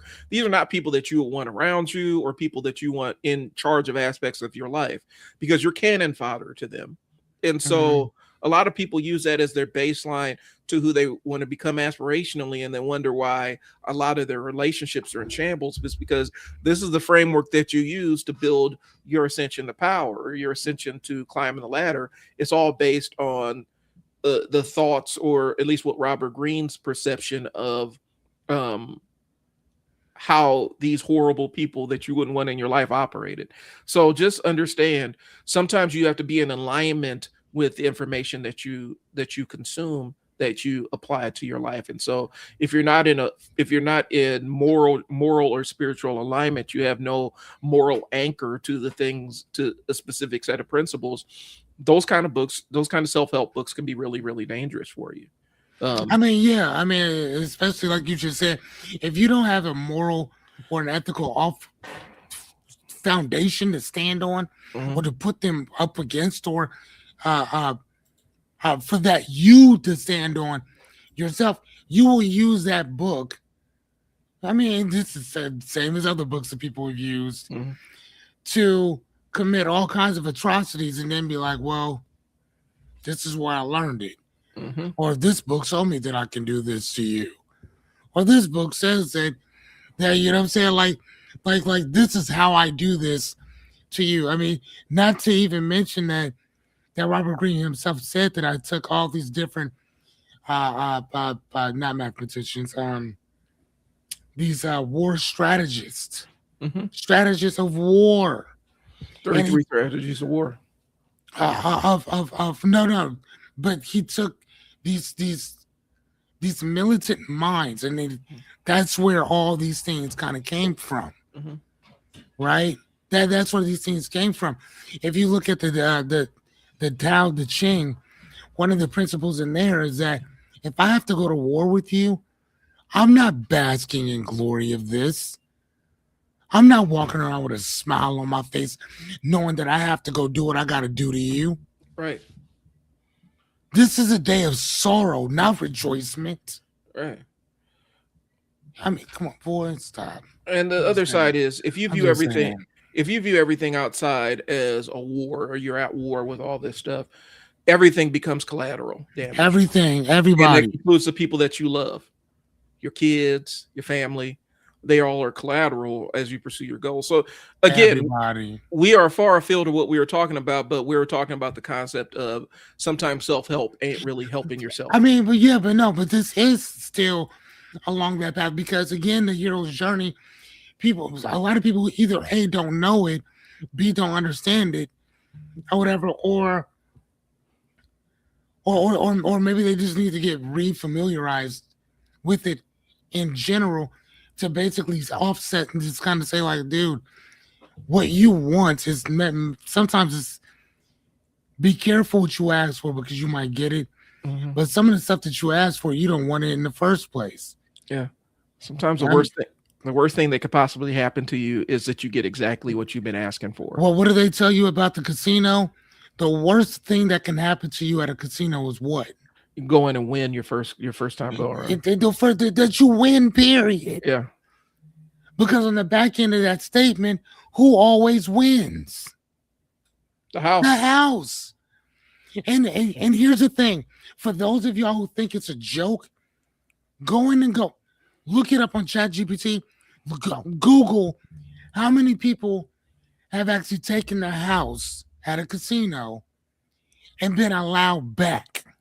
Yeah. If you go in there and you just rake them, you will never be back at their casino again. Well, and the other side is, And hold on, one more thing. yeah, As much as treachery that goes around, there is honor amongst thieves, because they, if you do that to Horseshoe, Ameristar will call.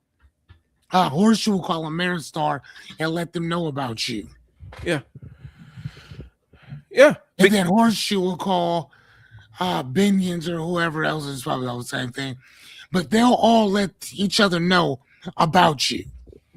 Well, the last piece about it is, and not the last piece, but I know Vegas has been in an economic downturn because they've made it so they've pushed the middle class people that have normally been providing their entire economic framework out. Oh, So the middle class vacationers is no longer a cheap vacation to go to Vegas, and they've done it by removing a lot of incentive. They've made the buffet super expensive. You don't get comped for anything as a gambler, and they've even gone to the point of, like, I used to do blackjack a lot. Like, I was pretty good at blackjack. um Vegas has changed the odds on their blackjack. They've changed, how many decks are in the shoe and all kind of other stuff. It shifts the odds. It's microscopic on paper, but it is huge in application. They've shifted the odds more towards the house, because it used to be your best odds. Your best odds against the house was blackjack, because you're more in control of the luck and the decision making process. right. It's not, is you have a little bit more control over it. But yeah, man, they've changed the odds table, so that, and they've driven a lot of middle class people out of Vegas, uh just because they shifted the odds and they made it. Yeah, yeah, because of those shifted odds. They shifted the odds, and you got a lot of like a lot of private equity involved. And so they're like going after the whales and everything, not understanding that when you start hunting all the whales, eventually there's not enough whales to snipe, Right. because whales get hip to it and like, oh, y'all just trying to juice us, and it's boring now, it's passe. I have the option to go, instead of going to Vegas, I'll just go to Monaco. You know what I'm saying? Like, I can afford to go gamble other places. And so the economics of Vegas has always been middle class vacation for people for regular people that are just looking to get away from their mundane lives. They've chased all those people out of town. When my wife and went a couple when my wife and I went for me and my, from our agency, we traveled as my marketing agency. We went to Vegas. It was not made for regular people anymore. Like, it's $8 bottle of water. You know what I'm saying? Dude at the front desk is like, hey, don't drink the waters in the fridge.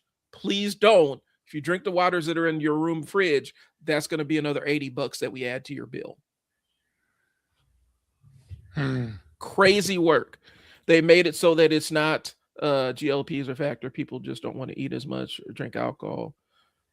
GLPs cause them not to gamble like they used to. Yeah, there's some aspects of it where it reduces your impulsivity and your addictive behaviors too. But a lot of the seasoned gamblers are turned off of Vegas just because they screwed up the odds table. Oh You wow. you can't, like, they've made it impossible for you to ever really win in that small window that you could actually win and make money. And so we are far afield of what we're talking about. So this is what we're going to do. We're going to put a stake in this conversation. New Year's resolutions. We're going to say, oh, you live in Vegas. Yeah. Things are so expensive here now. Yeah. We came down and experienced it like this is too expensive to be sustainable for a regular vacation. These used to be cheap. I live in Vegas. Oh, so you're feeling it for real, for real. But yeah, we're gonna put a stake in the conversation. Next week, we're gonna be deconstructing 48 laws, man. 48 laws of power. To put a pin in what we're saying, your New Year's resolutions, as you imagine them, are kind of BS. You have to set a framework so that you can make the change. My take is if you decide you need to change things, start making the incremental change now. And then by New Year's, you already have the framework laid out. It's not too late. Okay. So that's what I'm saying. Be kind to yourself in this process of change, and don't beat yourself up if you don't quite hit the goal that you're aiming for. At least you're further along than when you started. That's all I got. Okay. Fearless, do you have anything? I actually do not. All right, cool. I'm good to GO. Do you want me to drop your QR code up there so people can call Fearless? No. No, I think I'm gonna change some stuff up a little bit. All right, I'll throw mine up there. This is my QR code for my stand store. This is where I have all my social media marketing tools. I have an entire pack full of engineered AI prompts that I use to analyze businesses and write content and things along those lines. The marketing stuff is really based on my decades of experience, plus a lot of the sources that I've read and referenced. And so when you utilize one of these prompts, it's going to say, take somebody through the 5 layers of awareness and stuff like that. And so these are prompts that you can copy and paste into your AI of choice and get outputs, because one of the things about utilizing ChatGPT or Claude or whatever else you're utilizing, even Gemini, and Gemini is really, really good now. Garbage in, garbage out. If you have garbage prompts on the front end, you're not going to get great outputs. And so I have those for sale. Plus, I do have my school community that I've opened up where I'll teach you how to create content that makes money. So that's what I got. I do appreciate you. We'll be back at y'all next week. 48 Laws of Power. We're gonna deconstruct it. We'll talk to you later. It's Brian and Fearless with Trial and Error. Doses. Peace.